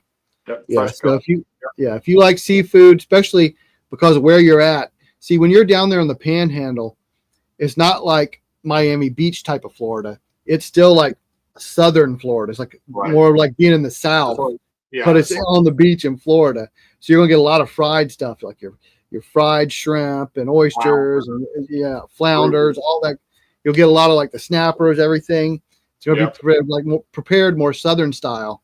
But if you like seafood, you're gonna have an absolute blast down there. And it's snapper season too. So, hey, going to Panama City, Captain Anderson's is probably top 3 favorite restaurants in the world to me.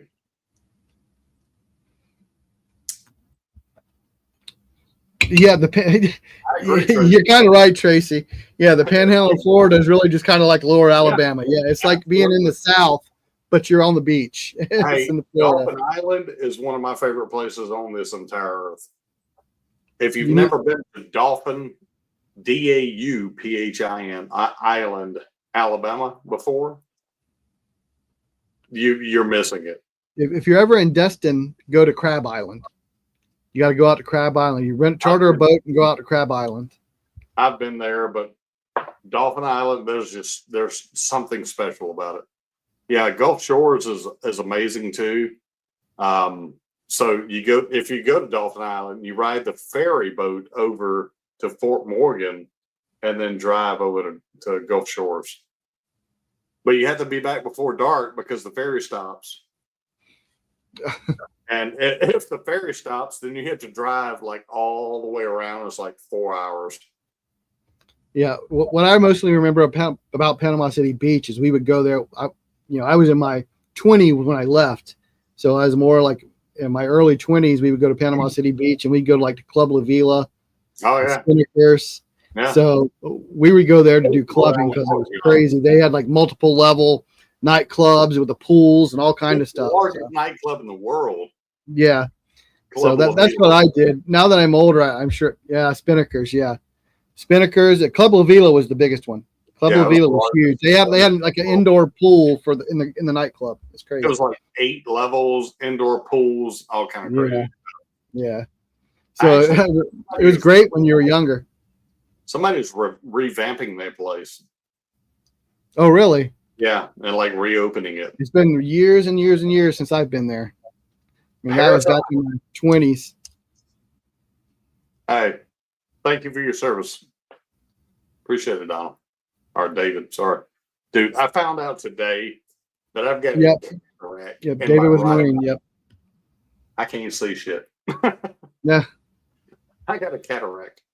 I am going to spin the wheel again because I need another pour. So I still have the wheel up.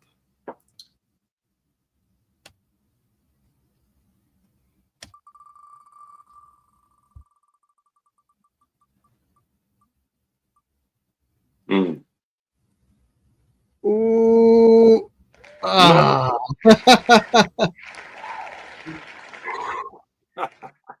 got a oh, did it stop on Willard? No, it stopped on Booker's Reserves right before Willett. Okay. So I get to do it.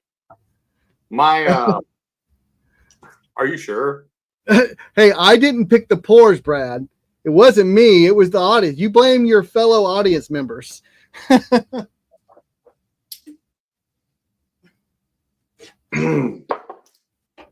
My Starlink had been out today. Starlink had a worldwide outage. All right, I'm gonna grab a Booker's. I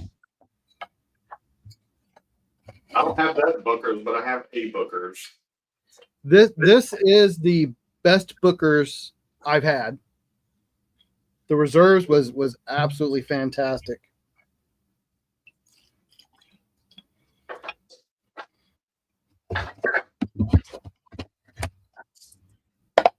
It was. You're right. It was close, Marty. I was almost drinking Willet Pot still,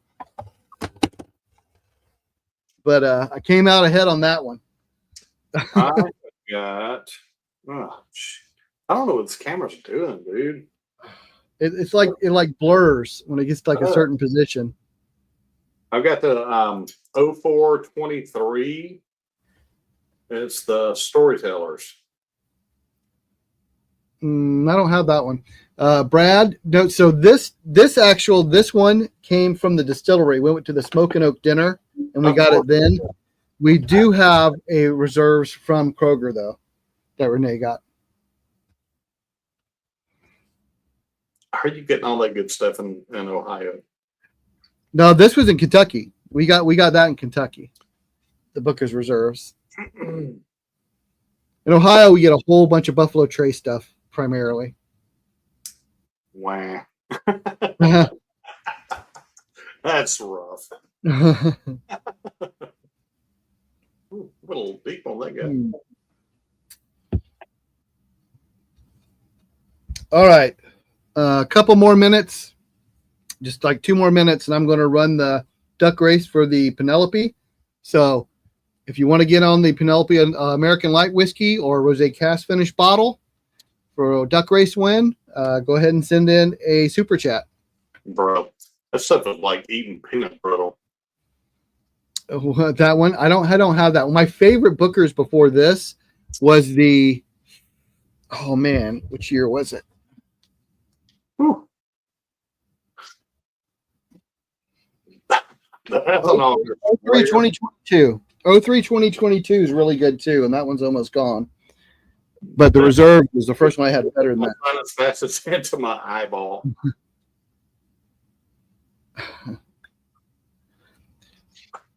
Yes, Trevor. It was absolutely the legendary Union Clusterfuck, where I ended up getting absolute nothing. I didn't get a bracelet, and Renee ended up a little towards the end of the line, but she got a Reserves.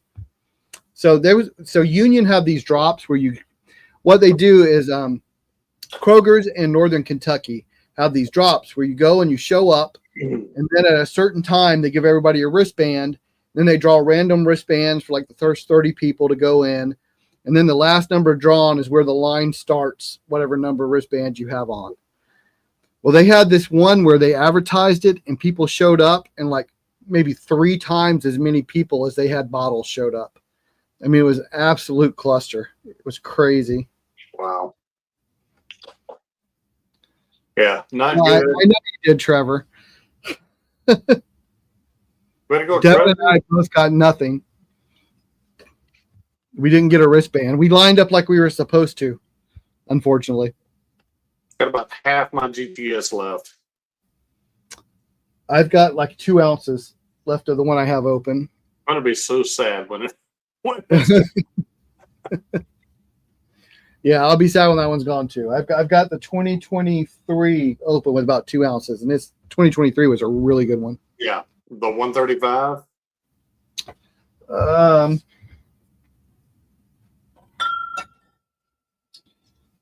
Yeah, so you can see I got like 1 pour left. Is it 135? 135, yeah. Yeah, that's one. Now I have a 2019 that's not open yet. But... So good. Very, very good. Do you have Sam's behind you? Sam's? Straight behind you.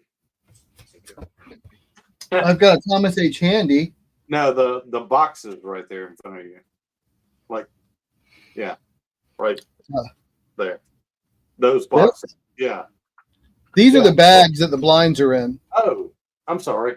It looked like a box. I told you. I found out that I've got a cataract in my right eye, so I can't see nothing. And Trevor says I have every bottle in the world that he doesn't have. Well, there you go. That's not true. I only got like 500 bottles. I don't have every bottle. That's all. Poor Hey, if you have a whiskey channel, I figure you need to at least have 400 bottles, right? Well, you kind of got to. I mean, if you're gonna, you're almost forced to, right? And look, yeah, I wasn't counting. I was counting the bottles that I like bought and have right here. Yeah, I mean, I don't have much non-whiskey bottles. Like I got maybe 1 or 2 bottles of vodka, a bottle of tequila. I don't really do non-whiskey stuff unless it's mixing in a drink. So yeah, I got you. My wife loves my margaritas because I make them with like tequila ocho reposado. Like the tequila makes the entire difference in a margarita, or whatever you're making with tequila. We have some stuff just because my wife likes to mix it, like some of the flavored moonshine or like some flavored Crown or stuff like that. She likes to mix. I actually have some Crown Blackberry. I love. I have that too. Lemonade, yeah. Mixed it with the strawberry lemonade. Oh God. I mean, it's okay when you mix it, but I would still prefer not to. Yeah, that kind of stuff. Any kind of flavored stuff, like this, I'm not gonna mix it like good whiskey, Right. Trevor says the uncorked has Booker's for $69 right now. That's a great price for a bottle of Booker's. That's a good price, yeah. The lower price for $99.99. Yeah, that's normally what it is here in Ohio. It's like a little over 100 after tax. Yeah. So that's a really good price.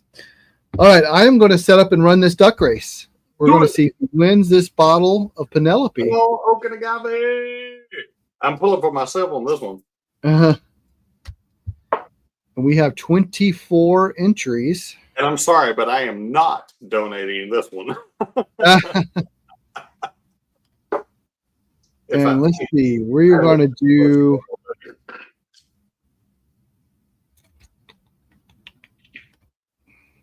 It'll take me just a second here to get this set up. Really, Tracy? I haven't seen it for that. Gee.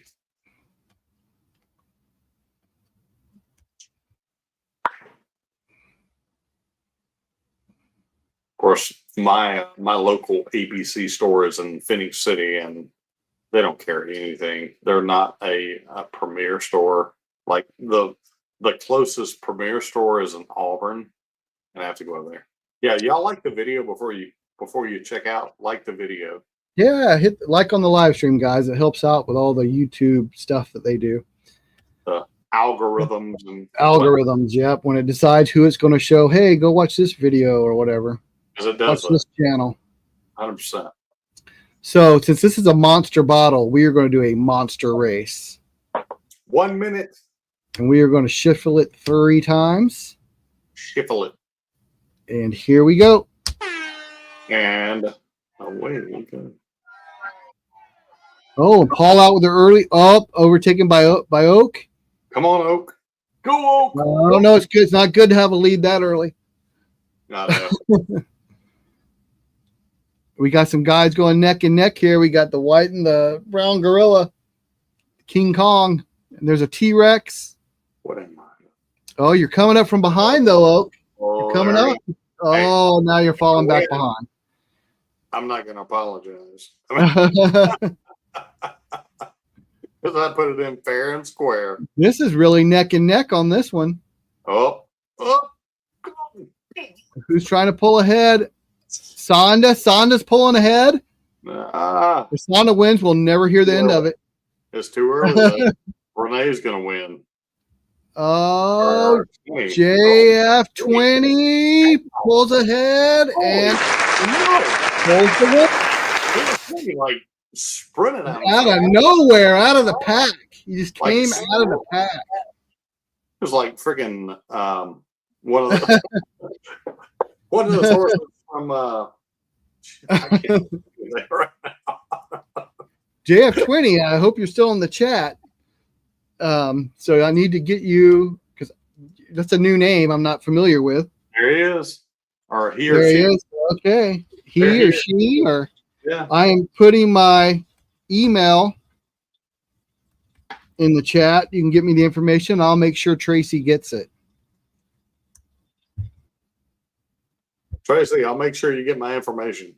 So which bottle did you want, JF? Did you want the Rosé cast finish shared pour pick or the American light whiskey? He might want the Rosé. The Rosé is very good. I'm sure that he wants the Rosé. It's very, very, very good.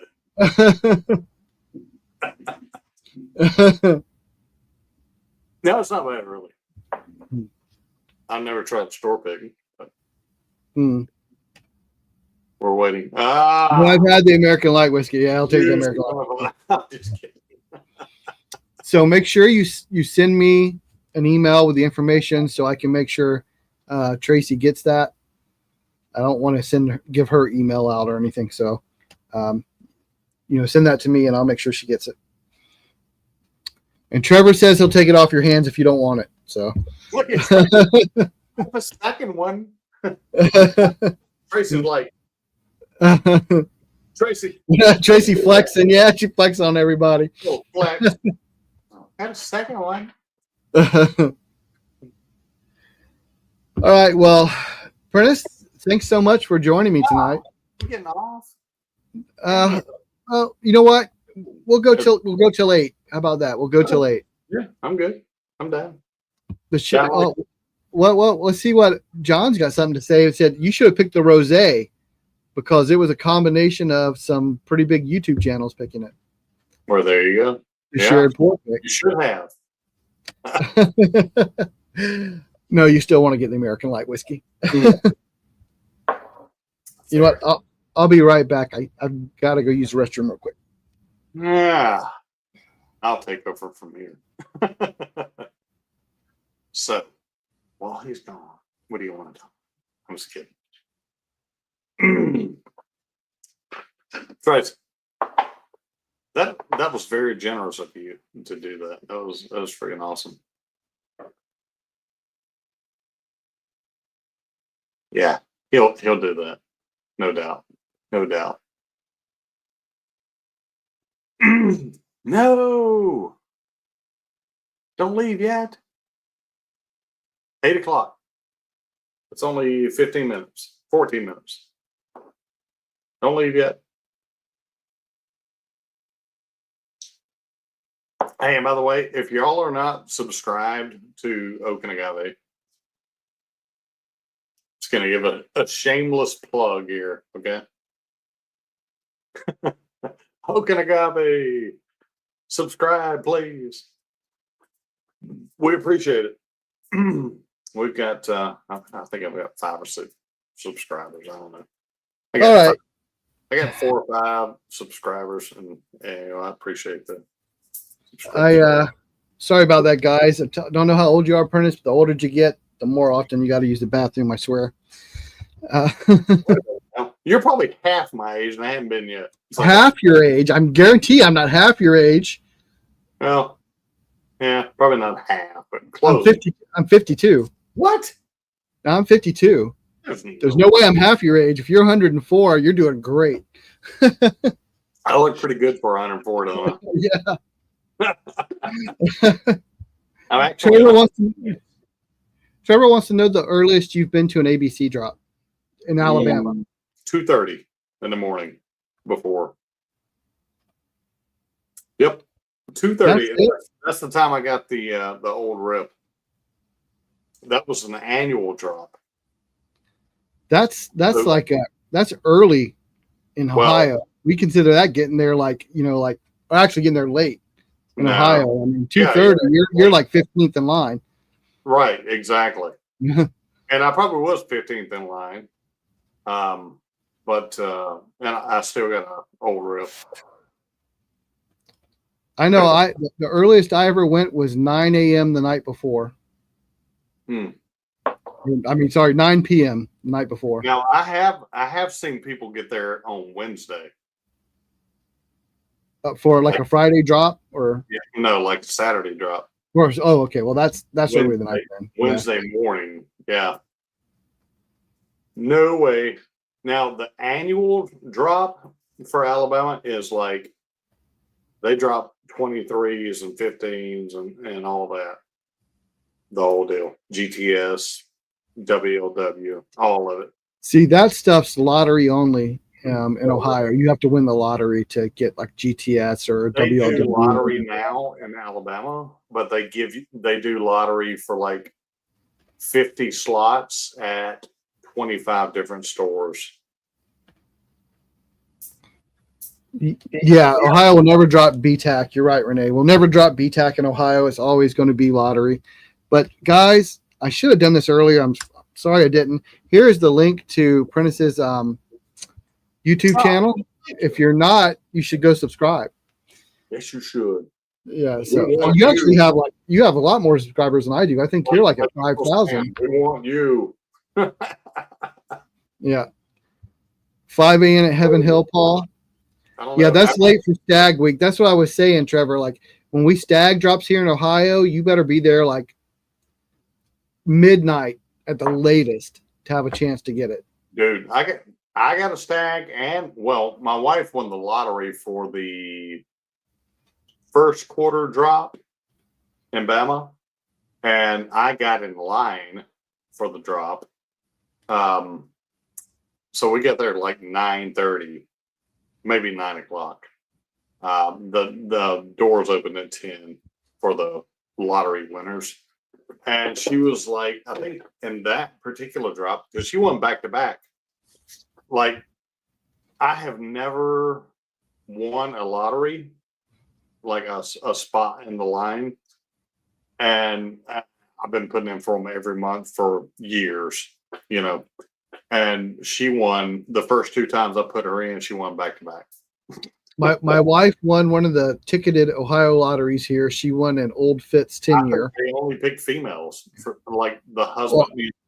I won a Weller 12. She's won an Old Fitz 10-year. And my brother-in-law actually won this George T. Stag, but he doesn't really drink, so he won it and I got it. So I love GTSD. But yeah, our lottery's one bottle. So our lotteries is like doing a duck race or whatever. It's one bottle and they draw a name and okay, you win a George T. Stag. $60. What about it? $60 and it will compete. I promise you. I've heard all kind of claims like that about a bunch of bottles and they never hold up. So. The video is honest. I said, Chris, the reason I got Chris to do the videos with me is because he don't drink whiskey a lot. And he tasted, because the first video we did was unicorns and Bigfoot. We talked about GTS and Fortaleza, which are unicorns. And then we talked about Bigfoot, That was the first taste of GTS that he had, and he was like, "Oh my god, wow!" And then later on down the line, we did this video for conviction, and he's like, "Oh my god."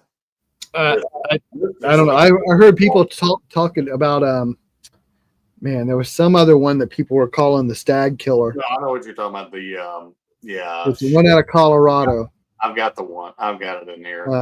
And we did a blind of it. It was not even. I mean, you could absolutely tell the difference. It was nothing even close. You could tell the difference, but he didn't know, and he tasted it. He's like, "It tastes like that George T. Stag we had." I tasted them like, son of a bitch. You're right. Absolutely, good call, John. Smoke Eye Hill. Yes, people were saying Smoke Eye Hill is a Stag Killer, and Devin and I did a blind of it. And I was like, "Are you kidding me?" I know exactly which one's which, and it's not even close. When I tasted that one, I was like, "Nope." But when I tasted, it wasn't bad. I'm not saying it was bad, but don't tell me it's George T. Stag. Come on. You, when I tasted the Conviction Double Oak, I was like, dang. Well, Paul said he's got one. I'll find out because I'll have him come. I'll film with Paul. We'll try it. It's close. It's not George T. Stag. Okay. Don't get me wrong. And it's not a killer, but it's close. For a $60 bottle versus a $700 bottle. But I got an MSRP is 130. Right. But you know, for that. So Trevor said the Ohio State Fair is giving away a Stag state pick as the prize. I saw that today, Trevor, but I didn't want to make the trip all the way down there just to get a ticket to maybe win. To win a Stag. I would love to I have a Stag. I have a Stag pick now. It's the one I have is fantastic. Now, if they would do a GTS pick, wow. I don't think there's ever been a GTS pick. There's never been a Pappy 15 pick either. But no. Well, they did that for one time for charity, though. Right? It was one time for charity. $700,000 for the barrel. Yeah, Paul, we're going to have to take this Conviction Double Oaked and compare it against GTS because he's saying it compares. So we're going to have to give that. We're going to have to do that. Hey, compare that with a 13 Colony Double Oaked. Yes, Trevor. This is the standard. Every year during the fair, they have a lottery. We won't have another one until the fall. In Ohio, we have lotteries are pretty much scheduled when we have them. You have 5 a year, and one of the ones we have is right now during the state fair. They always have a lottery, and our next one won't come till the fall. And then the winter will have one. Last year, the winter lottery was we had to go to liquor stores and get tickets and fill them out and turn them in. And it used to be sign up online, but now they made it where you have to actually go to the store and get tickets, which I kind of like better, honestly. I wish you could tell who was still here and who was watching on YouTube. you see the name of everybody who is watching. Yeah. 13. I can tell we got a count of 20. That's all I know. Do I now? I can tell the count. We have 20 people watching, but I don't know who. Right. Yeah, that's what I wish we could tell who. Paul says he wants a 13 Colony Double Oak. So, I know you've had it, Paul. Devin, again, you got that much left? Not much left. You live near 13 Colony. I would think it'd be easier. 13 Colony right here, but yeah, that Double Oak is a SOB to get. It's a booger. I've got an unopened 15th anniversary still. I've heard that's really good. I've never tried it. 15th anniversary is my favorite of all time. Now, Devin, ever. My partner Devin, he has the 2023 and 2024 Double Oaks. He likes the Double Oaks, the 13 Colony, and they are absolutely amazing. I'm not going to lie. It did not win my whiskey of the year last year. It was in our blind that we did. We did a bracket. It came in, I think, third for me, second for him, but it didn't win for either of us. What's that? What won? Russell's Reserve 15 won for both of us. Okay. Fair. I traded an open Russell's Reserve 15 for a 15th anniversary. Okay. Yeah, my order, I had Russell Reserve 15 was my number one, the Coy Hill was my number two, and the 13th Colony was my number three. I got about that much left in my Coy Hill 24. I got about half a bottle left of it. 24? What's that? Of 24 or 21? 24. Okay. I had a 21. It was 141.6, I think, blue ink. And I got rid of it. I couldn't help it. Yeah, the Russell Reserve 15, I agree, was 10 of 10. That may be the best whiskey I've ever had. It's absolutely amazing. It's good. Yeah. RJ, hey, cheers, RJ. Thanks for joining. I have not had that 15th anniversary. The 15th. I've never even seen a bottle, not even like on a shelf in Kentucky in the museum. I'll go get a picture of an empty bottle for you if you want. or I'll show you one over here. You said you got a little bit of Coy Hill left. You want to have a little bit of Coy Hill? Yeah, let's do that. Yeah, let's do it. I gotta go get a clean glass for that one. I don't have one here, but... Yeah, I agree. I'm going to grab a clean glass for that one too. Don't make me kill it. See, well, I've got quite a bit of mine. Yeah, I don't. You bastard. In fact, I'll tell you what. Renee's going to kill me, but for all the people who have stuck around, I will do a 1 ounce giveaway of the Coy Hill. Well, what's the I got to go set it up real quick. Hold on. Let me go. I'm not going to put him. For all the people who have stuck with us for this long. Yeah, y'all are amazing. Thank you. The bourbon guy. Thank you, brother.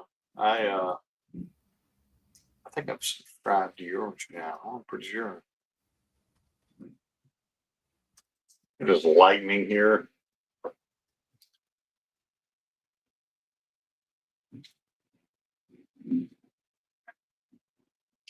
Yeah, I'm scared. I cherish this guy.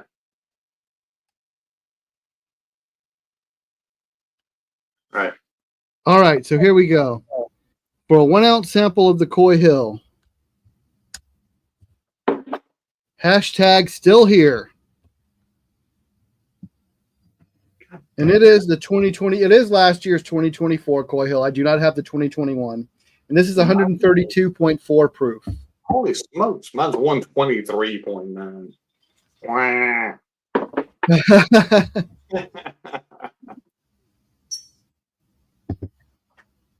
So there you go. I appreciate Thank you, everybody who stuck around. We have like 20 people watching, and we're like an hour over my normal time. So. I appreciate y'all invite me too. I appreciate that. Well, I'm glad you came on. I tried to reach out to different channels and have different people on. I like to trying to like expand my network or whatever, like networking, right? When you talk about like in business. So but you emailed me on an email that I don't give out, and I was like, how was that? you can find channels emails if you just know how to look. Yeah. So I put the name of the channel 2023 on there. But oh my god. Oh my gosh. Okay, so that bourbon guy Paul just said he will also throw in a sample of the 2021 Coy Hill. Okay. Well, so a 1 ounce sample of 2024 Coy Hill and a 1 ounce sample of 2021 Coy Hill. All right. Still Hashtag here. Still here. And I can tell you, we have a video where we actually did a comparison, and there's no bad one, but there's one better than the other. I can Donald, you put a space, Donald. Don. That's NASCAR Don. Don. Okay. Put it in there without the space. Yeah. I was trying to be fair for Don. Yeah. Put it in there without the space. Just hashtag still here, all one word. Look at everybody else's, Don. And just do that for real. I'm not being ugly. I'm just trying to help. Now, people who left should have stuck around a little bit longer. That's a heck of a giveaway. Especially Tracy. Where's she at? Oh, I don't know. Tracy's still here or not.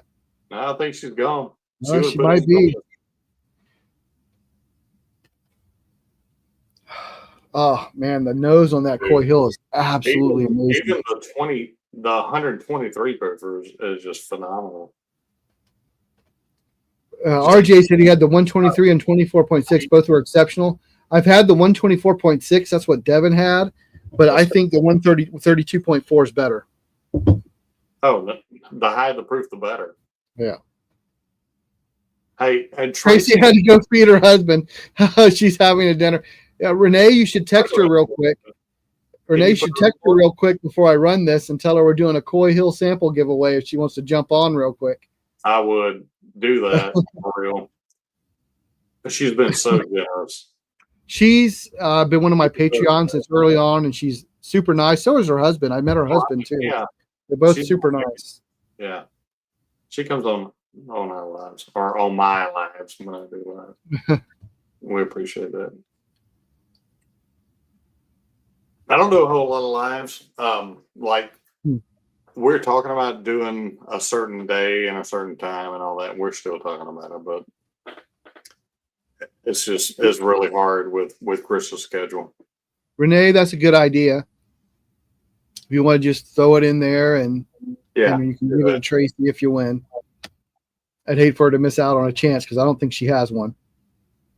There you go. RJ, the JD14. You take the Coy Hill over. I don't know. I did a blind and I picked the JD14. Never had the JD14, but I like that classic JD Brown Forester banana is really strong on the 14. Yeah. It's like a real caramel banana. I like the barrel. I like to taste the barrel. Right? Like I like to be able to taste barrel char. Live streams suck, to be honest. Videos and shorts are better for growth than money. Yeah, but live streams are more fun. Yeah. I like having people on and having people to talk to. I just, it's more enjoyment than it is worrying, because like I don't monetize my live stream. Like when I'm doing live, I don't have ads during it. RJ, don't be ugly. Just enjoy it. Participate. Exactly. I have a good time just doing them.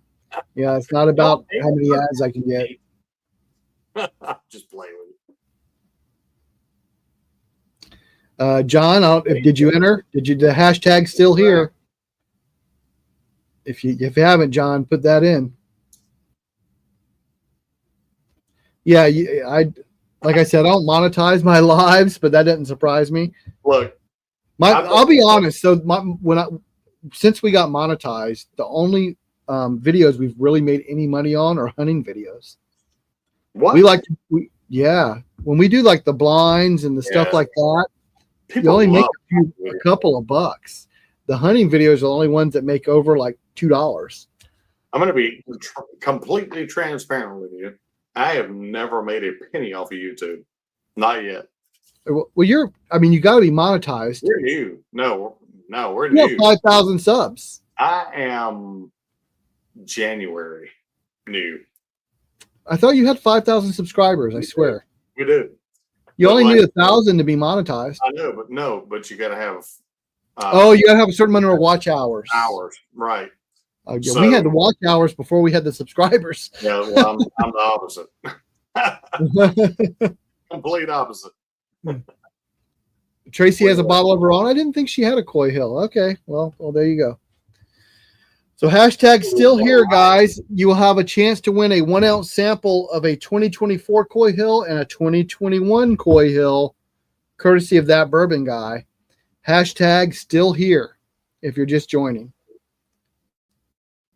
That bourbon guy, just all you got to do is visit and like be like, I don't know what I'm trying to say right now, but like, be steady about going on like other people's lives and saying, hey guys, and being like you're doing right now. And people will be like, who is that bourbon guy? And they'll look and they'll subscribe. They'll watch your videos. If you got videos. Here you go. Here's a link to Paul, that bourbon guy's channel. Go subscribe if you haven't, guys. Right. Paul's a great guy. The thing with Paul is Paul's not like some of the other bourbon channels, like a lot like us. Paul's like a historian type. He likes to talk about the history of distilleries and the history of stuff. And he doesn't post regularly. So his posting will be a little more sporadic. That's what I was going to say. You got 26 videos. So, I mean, the more videos you put out, the more subscribers you will have too. I've got 180, I think. Jeez, RJ, you're doing better than I am. Holy cow. I ain't got paid nothing. So. Yeah. So guys, go subscribe to that bourbon guy. I just did. Yeah. Hey, he's a storyteller. You're right, John. He's a storyteller. He likes to talk about the history. He likes to talk about the mash bill. He likes to do a lot of the in-depth, more storytelling history of stuff than doing just a blind or something. Put RJ's up, if you don't mind. This one? Yeah.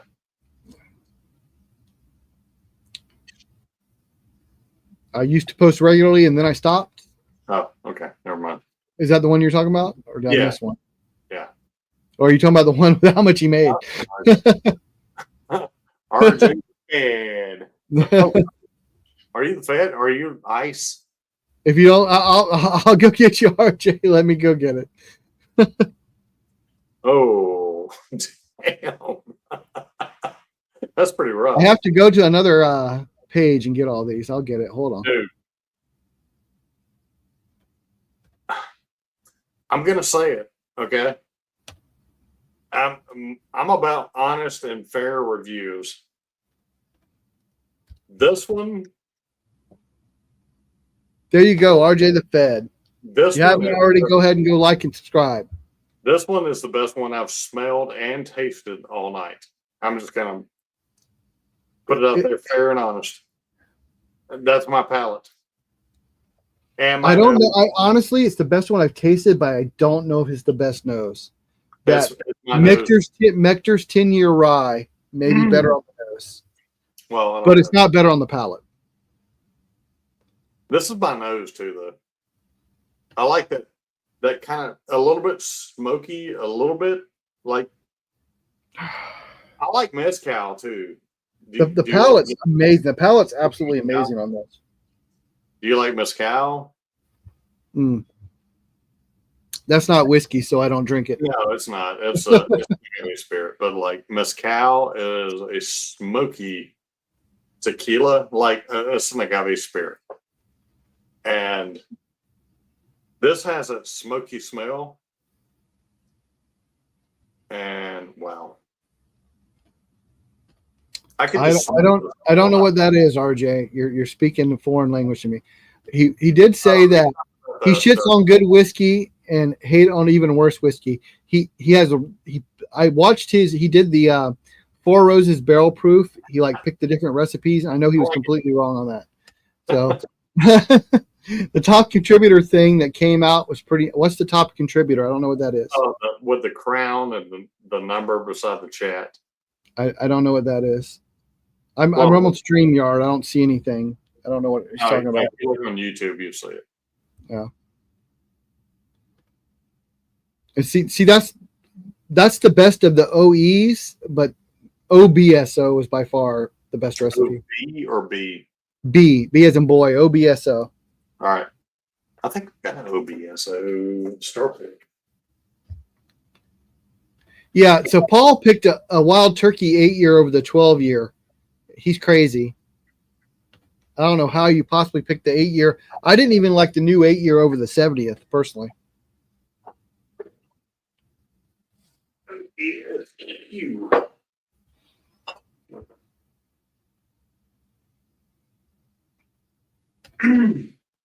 Those are actually my three favorite, just not in that order. All right, guys, hashtag still here to win a chance to win a 1-ounce sample of Coy Hill 2024 and Coy Hill 2021. That's a heck of a giveaway. Did you say or and? And. So it's the 2024 Coy Hill, and Paul is going to give away the 2021 Coy Hill. 1-ounce samples of both. Hashtag still here. Mix them? No. No. You don't mix them. No, I would mix them. No. Wild Turkey 12 is a nice pour. I love Wild Turkey 12. Mine's almost gone. I can get it for like $120. The one I got, I managed to get it like more MSRP. But it's a very, very good pour. It's like such great mouthfeel. A foreign release, right? Japan, yeah. So those were released in Japan, as a regular release in Japan. That's where they're at. Konnichiwa. You can. No, don't mix them. 2 ounce sample, two ounces total, but drink them separate.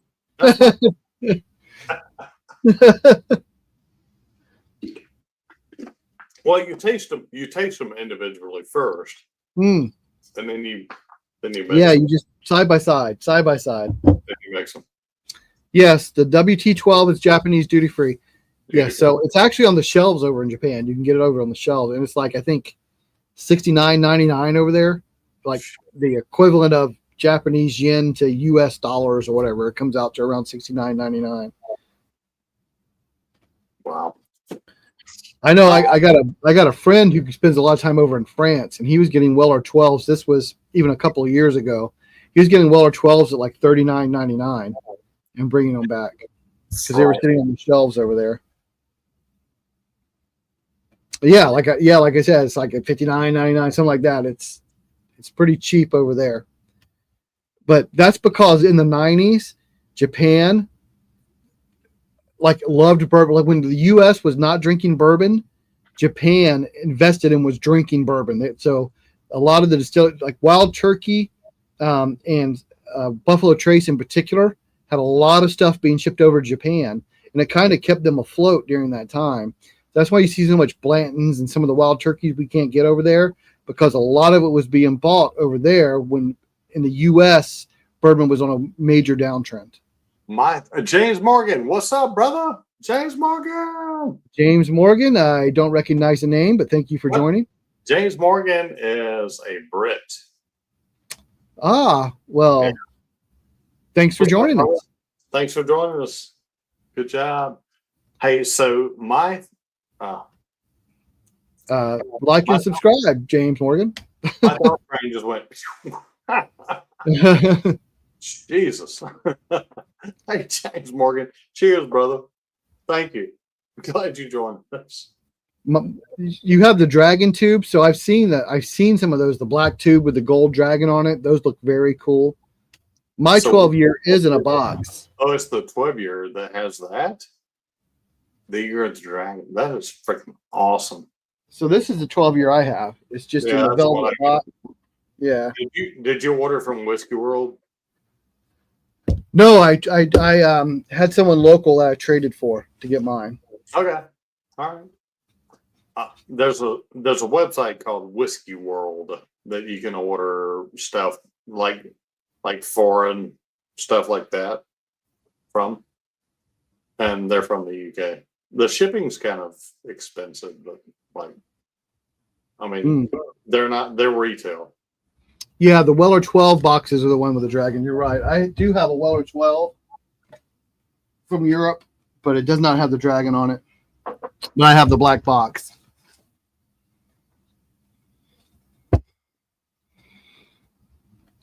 All right, so 2 more minutes, and I'm going to run this giveaway. So if you're just joining, we are going to be giving away a 1 ounce sample of the Jack Daniel's 2024 Coy Hill and a 1 ounce sample of the Jack Daniel's 2021 Coy Hill. But unfortunately, James Morgan, U.S. only. I'm not going to try to ship. I'm not going to try to ship alcohol overseas. I'm a little scared of that. So hashtag still here. James Morgan. Sucks to be you. Sucks to be UK. I've never been overseas personally. I've never been to the UK. I've never been outside of Canada. I've never been outside the US. I've been to Dominican Republic and to Mexico.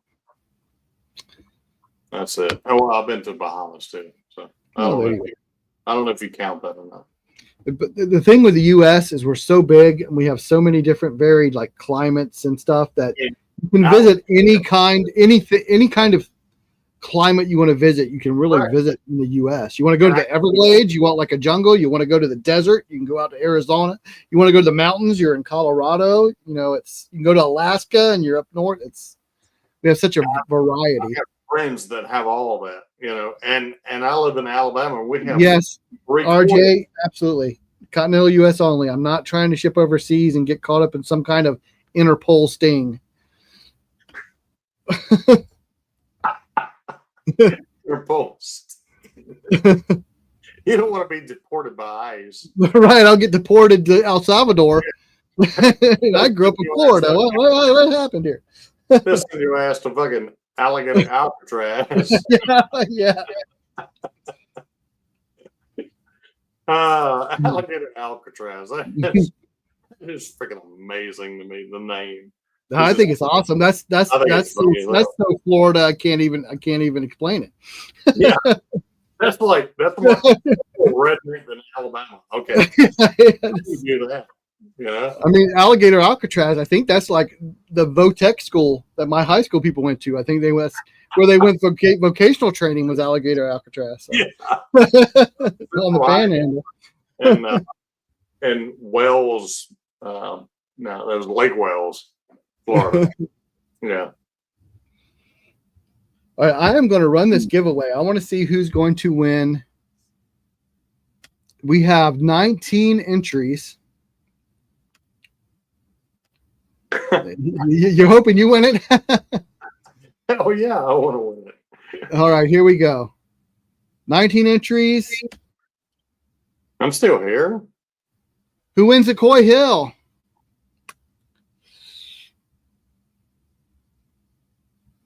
Marty, Life from the Patio. I don't know if you're familiar with their channel. Oh, yeah. Live from the Patio. I met those guys, good guys. He's won me before. So yeah, Marty. Rigged. Yeah, rigged. Marty won. He rigged it. Bastard. So Marty gets the samples of Coy Hill. They're actually my guest next week on the show. Oh, well, there you go. Him and Big T should be on next week. So I guess I'll be talking to. I'll send that out to him tomorrow. We'll be like, well, we're trying Coy Hill on the show, guys. Marty, he saved this one for the show next week. There you go. And it'll be one of the. I got some stuff packed for you already, but I'll send you this too. Starting some shit for you there. Rigged. You even said it's rigged. Look at that. Right. Just want to thank you, RJ, and thank you, RJ, for posting that. Yeah, go guys, go like Life from the Patio if you haven't already. Screw them. They've been my guests several times. Actually, when we did our Blue Note pick, they were part of our Blue Note pick. So we were down in Memphis. They're based down there. Big T, Marty, and also Adam, Major Zero, was part of our pick.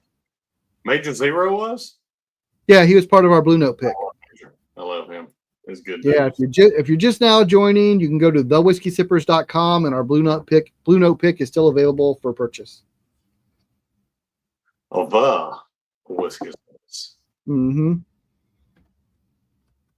That was awesome. Yeah, Adam, he's a good dude. Love him.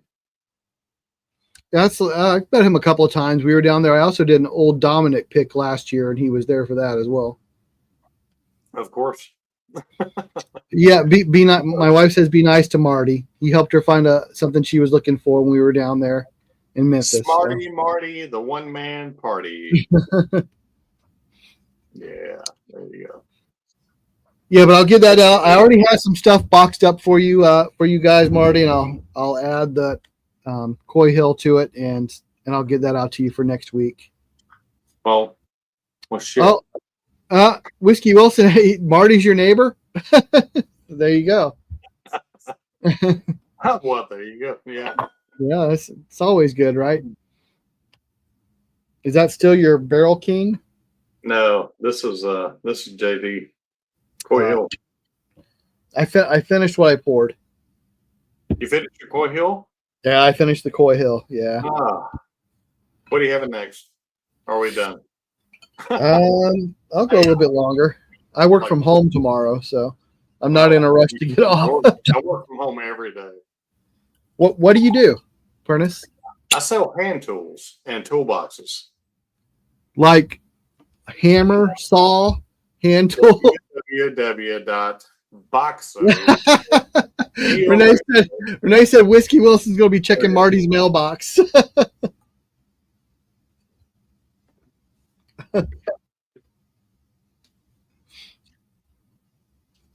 Damn it. There you go. I can't see nothing. Hey, JF20, I think that's the first time I've seen you come on. Like and subscribe, and we live stream every Thursday. And congrats on the win. He's the one who won the American Light Whiskey. So yeah, man, that's a hell of a first time. JF20. There you go. All right, Paul. Cheers. Oak and Agave. We do some different shit. We do all kind of different shit. So we're real. Yeah, it's just like they are. So we're good. So what are you selling? Hand tools, like toolboxes, like all of our tools come in EVA, CNC cut foam. Everything has a place for itself. So is it like a specific company? Yeah. Hey, John, thanks for joining. Didn't I put it on there? I think I'm going to have a little bit of this Wild Turkey 12 year that I brought out. I'll do that too. I thought I typed it in. Shit. BOXOUSA.com. Oh, it's got a great nose. Wow. All right. I put it up there. Yeah, I put it up there at 823.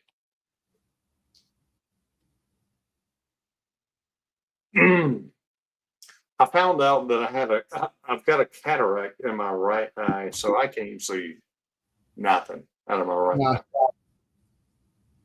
Like if I close my left eye, I can't see nothing. That Wild Turkey 12, fantastic. That's our website right there. I think I don't have you with the wrench, so you can't post a link. Oh, okay. So it's BOXOUSA.com. BOXOUSA.com. Yeah, Boxo USA. Boxo USA. Yeah, we do hand tools and toolboxes, built-in cabinetry and stuff like that. Okay. Yeah, I work with computers, servers. I'm IT guy, so. Nice. I used to do that too. I did that for Aflac. Yeah, during the pandemic, it was working all the time from home. But then when the pandemic ended, it was like 3 days from home, or 3 days from the office, 2 days from home. So nice. Yeah. Well, mine is every day from home, except for this week, and last week and this coming up week. I went to Oshkosh, Wisconsin, and we went to the air show. Okay. Just to kind of see if we want to work the air show next year. And yeah, 100%. It is enormous. I walked in one day from 9 until about 4, 9 miles. Yeah, like I said, I've never been to Wisconsin. We'll be going up there for our Driftless Glen pick in August. It was amazing. We're actually going to I can't remember. Driftless Glen's a little past Madison. It's about a half hour past Madison. You too, Don. Thank you. Yeah, so we'll be up there. It's the first time I've ever been going to Wisconsin. It'll be a first. We're trying to actually go to every state. So really? We have this map of the U.S., and every time we go to a state, we like take pictures of whatever we're doing there, and we print them out in the shape of that state and put them on the map. So we're trying to fill out the entire map of the U.S. So are there mainly two members, like two OGs of the sippers? Well, so the channel is me and Devin. Right. We're really the main guys. We started it together. We kind of collaborated. Well, and then while he's been gone, we have some people who are, so we have our bourbon club here locally, you know, some friends of ours. And while he's been gone, they've been filling in. Yeah, so like Paul and Patrick and Bryant are the three main guys that are kind of part of our bourbon club and are friends of ours. And while Devin's been gone, they've been filling in on videos for me because I don't like to do videos alone. I don't like to do videos alone. I don't like to do lives alone. I don't either. So that's why I'm asking. So yeah, I'm trying to kind of take lessons from you. Like, really. Yeah. So Devin and I are like the ones who started the channel. We're kind of like the main faces. Yeah. And then we have some friends who they're like part of our bourbon group and part of our Patreon. And I have them on for videos, kind of fill in those spots. By yourself. What's that? You have a bourbon group. Yeah. So Devin and I started a bourbon group back in 2022 before we ever started the channel. And it's just kind of like a private bourbon group here locally where we got about 10 members. All right. And there were like 4 of us that started the group, and we kind of grew from there. And so that was outside of the channel. That was before we ever started the channel. Do me a favor. Send me your, if you don't mind, send me your cell phone number. Let's chat. Sure. No, it should have been on the email I sent you. I thought my business card was attached, but yeah, I'll send it to you. No, I think it is. You're right. Yeah. But yeah, so we started a bourbon club before, and the whole idea was we started the bourbon club because we didn't have one locally, like an in-person bourbon club. Yeah. And I kind of reached out on Facebook to some of the Facebook groups and said, hey, what do we have locally that we can get together? And I had a few people respond, and we kind of started a private chat. We started our own group. Yeah. We grew from there. And then from there, last year in 2024, Devin and I started talking. We were like, hey, we got like 500-600 bottles each. We do all this stuff with whiskey. Yeah. Why don't we reach out on YouTube and try to like meet other people outside of our local area? And the best way to do that was really through a YouTube channel. So, yeah. Well, my thing was I wanted to have Chris as the novice, right? And I wanted to have me as the kind of I'm not going to say expert, but like the more seasoned whiskey taster, right? Thank you, James Morgan. James Morgan. Love you, brother.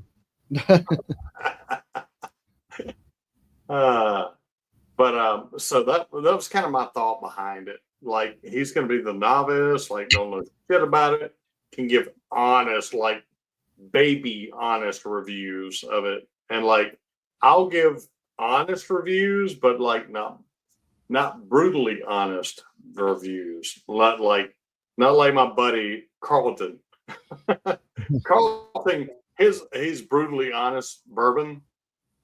Do you know him? I actually reached out for him to be on my channel as well, to come on for a guest appearance. Cool dude, man. He's a cool dude. I love. He's actually scheduled for, I think October, because he's on the road a lot. Oh, he's like 2 weeks in, 2 weeks out. Yeah. So for Thursdays, he told me he's only home like one Thursday a month. Right. So I have him scheduled out in the future. God. Yeah. He's a really cool dude. You're gonna love him. I promise you. So the way we looked at it when we were starting is between Devin and I, we're friends. We get along well, but we're really different. Devin's kind of like he's the funny guy, personable and funny, and I'm more of the straight man with the more like knowledge type thing, and he's more the funny guy making funny comments. So that's kind of how we play off each other. And see, we're kind of different. We're like, I don't want to say I'm the funny guy, but like I try to be the funny guy, and I'm more the more knowledgeable guy. So, and Chris is the less knowledgeable guy and the more brutally honest guy.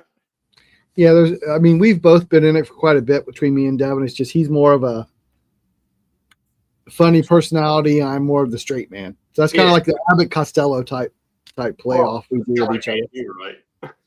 What's that? That's kind of like me and you. Yeah. So that's how we do it. And like I said, since he's been gone, I've been filling in with some of our friends. So I like to it's kind of getting through this year, waiting for him to get back and kind of get back to our normal schedule. The biggest problem has been filming because him and I had a pretty regular schedule. Yeah. But without him being gone and me trying to fill other people in, like it's a little more difficult trying to fill in with the filming. Because of Chris, I mean, it's like him being deployed too, almost, with his kids. Yeah. With kids. Instead of he's not overseas fighting the enemy, he's fighting his kids at home. Yeah, that could be worse. 100%. Like my kid that was retired from the military. I don't feel sorry for him because I know what he did. He played fucking video games. In the military? Yeah. I mean, he was in the back of line, so yeah. Anyway. I'm going to have one more drink. I'm going to, again, go back to our Blue Note pick we did. All right. I'll get a Blue Note pick. Yep. www.thewhiskeysippers.com. Our Blue Note pick is available as well as other bottles. You know what? I am getting a Sasquatch. I'm going to change it up. No, I'm not going to do that. I'm going to do this. I went from a Blue Note pick to a Sasquatch to your conviction. Conviction double oaked. I'm doing conviction double oaked for the last 4. Dude, reach out to them. I'm telling you.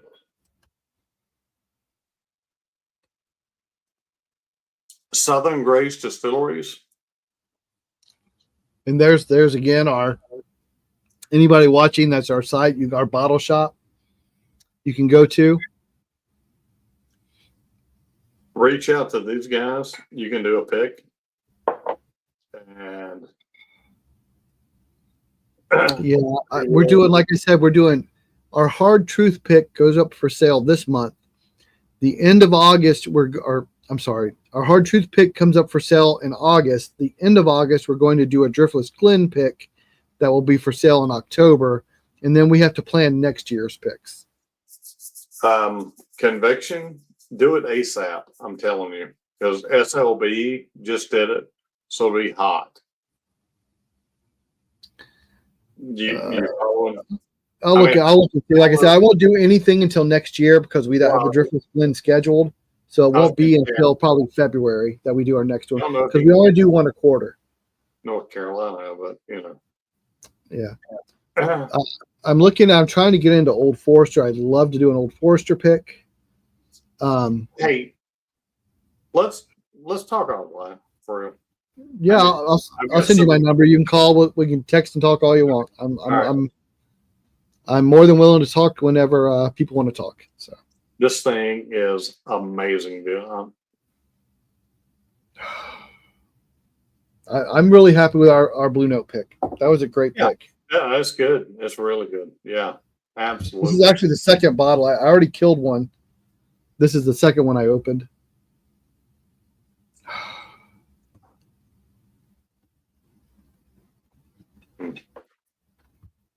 I wish I had some more of that. Yeah. Be drinking it right now with you. I wouldn't mind doing a 13th Colony pick. Or a Detling pick. I thought about doing a Detling pick. Yeah. You thought about it? Yeah. I could probably get into a Detling pick if I really wanted to. There shouldn't have been a thought. I'm just telling you. That's a long travel for me to get down there to do that. It's a long list of picks, dude. I'm just telling you that I bought a bottle through Bluegrass Pickers. Yeah, I'm on there. I've got one through Bourbon Together. It went like it was BT. That's right. It went like that. the blue top with the cancer sucks one. Yeah, that's the one I got. I've got that one. Yeah. Yeah, it went in 30 seconds. The rest of the world would purchase samples. If it was just that easy, James Morgan, it's hard to do anything overseas. I mean, it's an absolute pain to try to ship anything overseas, much less alcohol. Yeah. Yeah. James Morgan, move to America. Or like make a trip to America. Like have somebody like collect a bunch of bottles for you. Hey, I'll sell them to you duty free. No, I got a friend who goes over to Europe and he takes a couple of empty suitcases just so he can buy bottles over there to bring back. He has to like bring empty suitcases because you can only bring a certain amount of bottles per suitcase. I've got friends that do. You're right, Renee. The fuck cancer was a purple top. That's the one. Yep. That's the one. Huntington's. I bought the Huntingtons. So the Huntington's is the one that just came out. Damn. The fuck cancer was last year. That's your wife, right? That's my wife. She drinks whiskey as well. We do all this together. She's not on camera, but whenever we do barrel picks, she's with me. All of our hunting trips, she goes with me. So yeah. She might be on. She might need to be on the show besides you. I'm just saying. She doesn't want to be on camera. That's the only reason she's not. She doesn't want to be. Dude, if she was side by side with you, y'all would have 10,000 subscribers around there. I'm telling you. Yeah. Because she knows her shit. Oh, absolutely. She's blue top, deadly pick. Oh my god. What? Who knows about that besides like people that are on the inside? Yeah. If we ever see a transcontinental drone, that would probably be like if someone could invent a drone that could fly across the Atlantic and drop stuff off in another country, that they'd be like Elon Rich. They'd probably be shooting that shit down though. Yeah, that's true. Yeah, I'm just saying. That's true. International airspace or whatever. James Morgan, let's come over with a plan. Let's go. Let's go underground. Yeah. Like I said, I got a buddy who goes to Europe like 2-3 times a year, and he takes a couple of empty suitcases just to fill with bottles that he buys like over in France and stuff like that and brings back. Yeah. No, he's getting like they sell like a Weller and stuff like that over there at MSRP. So he'll buy like the Blantons and the Wellers and stuff that's harder to find here that you can find there easier, and he brings them back. Blantons. Yeah. I'm not a fan of the regular Blantons, but the straight from the barrel is pretty good. SFTB is really good. Yeah. Yeah. So that's what he's buying. More the stuff like the stuff you can't carry, like Blanton's Black Label, the stuff you can't get here is what he would buy in Europe and bring back. Yeah. No doubt. Hey, so you're gonna have to do a live with us. If somebody invites me on, I'll always make time. I know I'm going to be. I don't know if you know Doc Martinez, Old Fashioned Ways. Yeah. Oh yeah. So me and him have a back-to-back scheduled. So he's going to be on my live, and the next night I'm going to be on his. Yeah. So when people send me and say, "Hey, do you want to be on my live?" I'm always up for it. You just got to send me a schedule. People on at 6:00 on Thursday. That's why I'm in that spot, because nobody else was on. So I went and claimed it. Trying to find a spot for us. The biggest problem with the 6:00 Thursday is all the West Coast people are still at work. Right. So I only have an East Coast crew. You know Joe? Joe. Independent. No. You don't know Independent Joe? No. Bro. Nope. Yeah, you need to follow Independent Joe. I've never heard the name. INDPT Joe. Independent. Here, I'll type it. But yeah, I picked 6:00 on Thursdays because it was relatively free. The problem I have is the West Coast people aren't on. He's got. I think he's got like 1,200 subscribers. I don't know. I don't understand why. I mean, he should be like bigger than Bruzel. I mean, like, he's a cool son of a bitch. Hey, James Morgan, Independent Joe. Yeah. But anyway, Joe is picking me up in Irvine on Monday and bringing me back to his house. And we're going to do a live on Monday. Oh, so you're in California, Irvine, California? I'm going to be in California on Monday. Yeah. The only California channels I've chatted with are Bad Axe Bourbon and Bird's Eye Bourbon. Well, we know Bad Axe too. Yeah, I mean, I live in Alabama. So. Yeah, well, yeah, I'm here in Ohio. I'm in the heartland. So, oh wait, but I don't know about an accent or not, but like I said, I grew up in Florida, so I can understand Southern accents pretty well. Even if you, yeah, Bobby's cool. Yeah, so Bad Axe Bourbon, he pops on every now and then. He'll pop onto my live. Yeah, Bobby's awesome, dude. I like him. All right, well, you know what? I'm going to go ahead and let you go, but thanks for coming. And if you want me on your live, just invite me and we'll work it out. I'm always willing to jump on somebody's live if they want me to have me on. So yeah, we're gonna establish a time and start doing that. So all right. Well, thanks, Prentice, for coming on. I appreciate it. And we'll get together again in the future for sure. Absolutely. Please. Thank you. All right. And thanks everybody for watching. Until next time, remember the best bourbon or whiskey. The best bourbon or whiskey is the one you like the most. James Morgan, love you, brother. See you.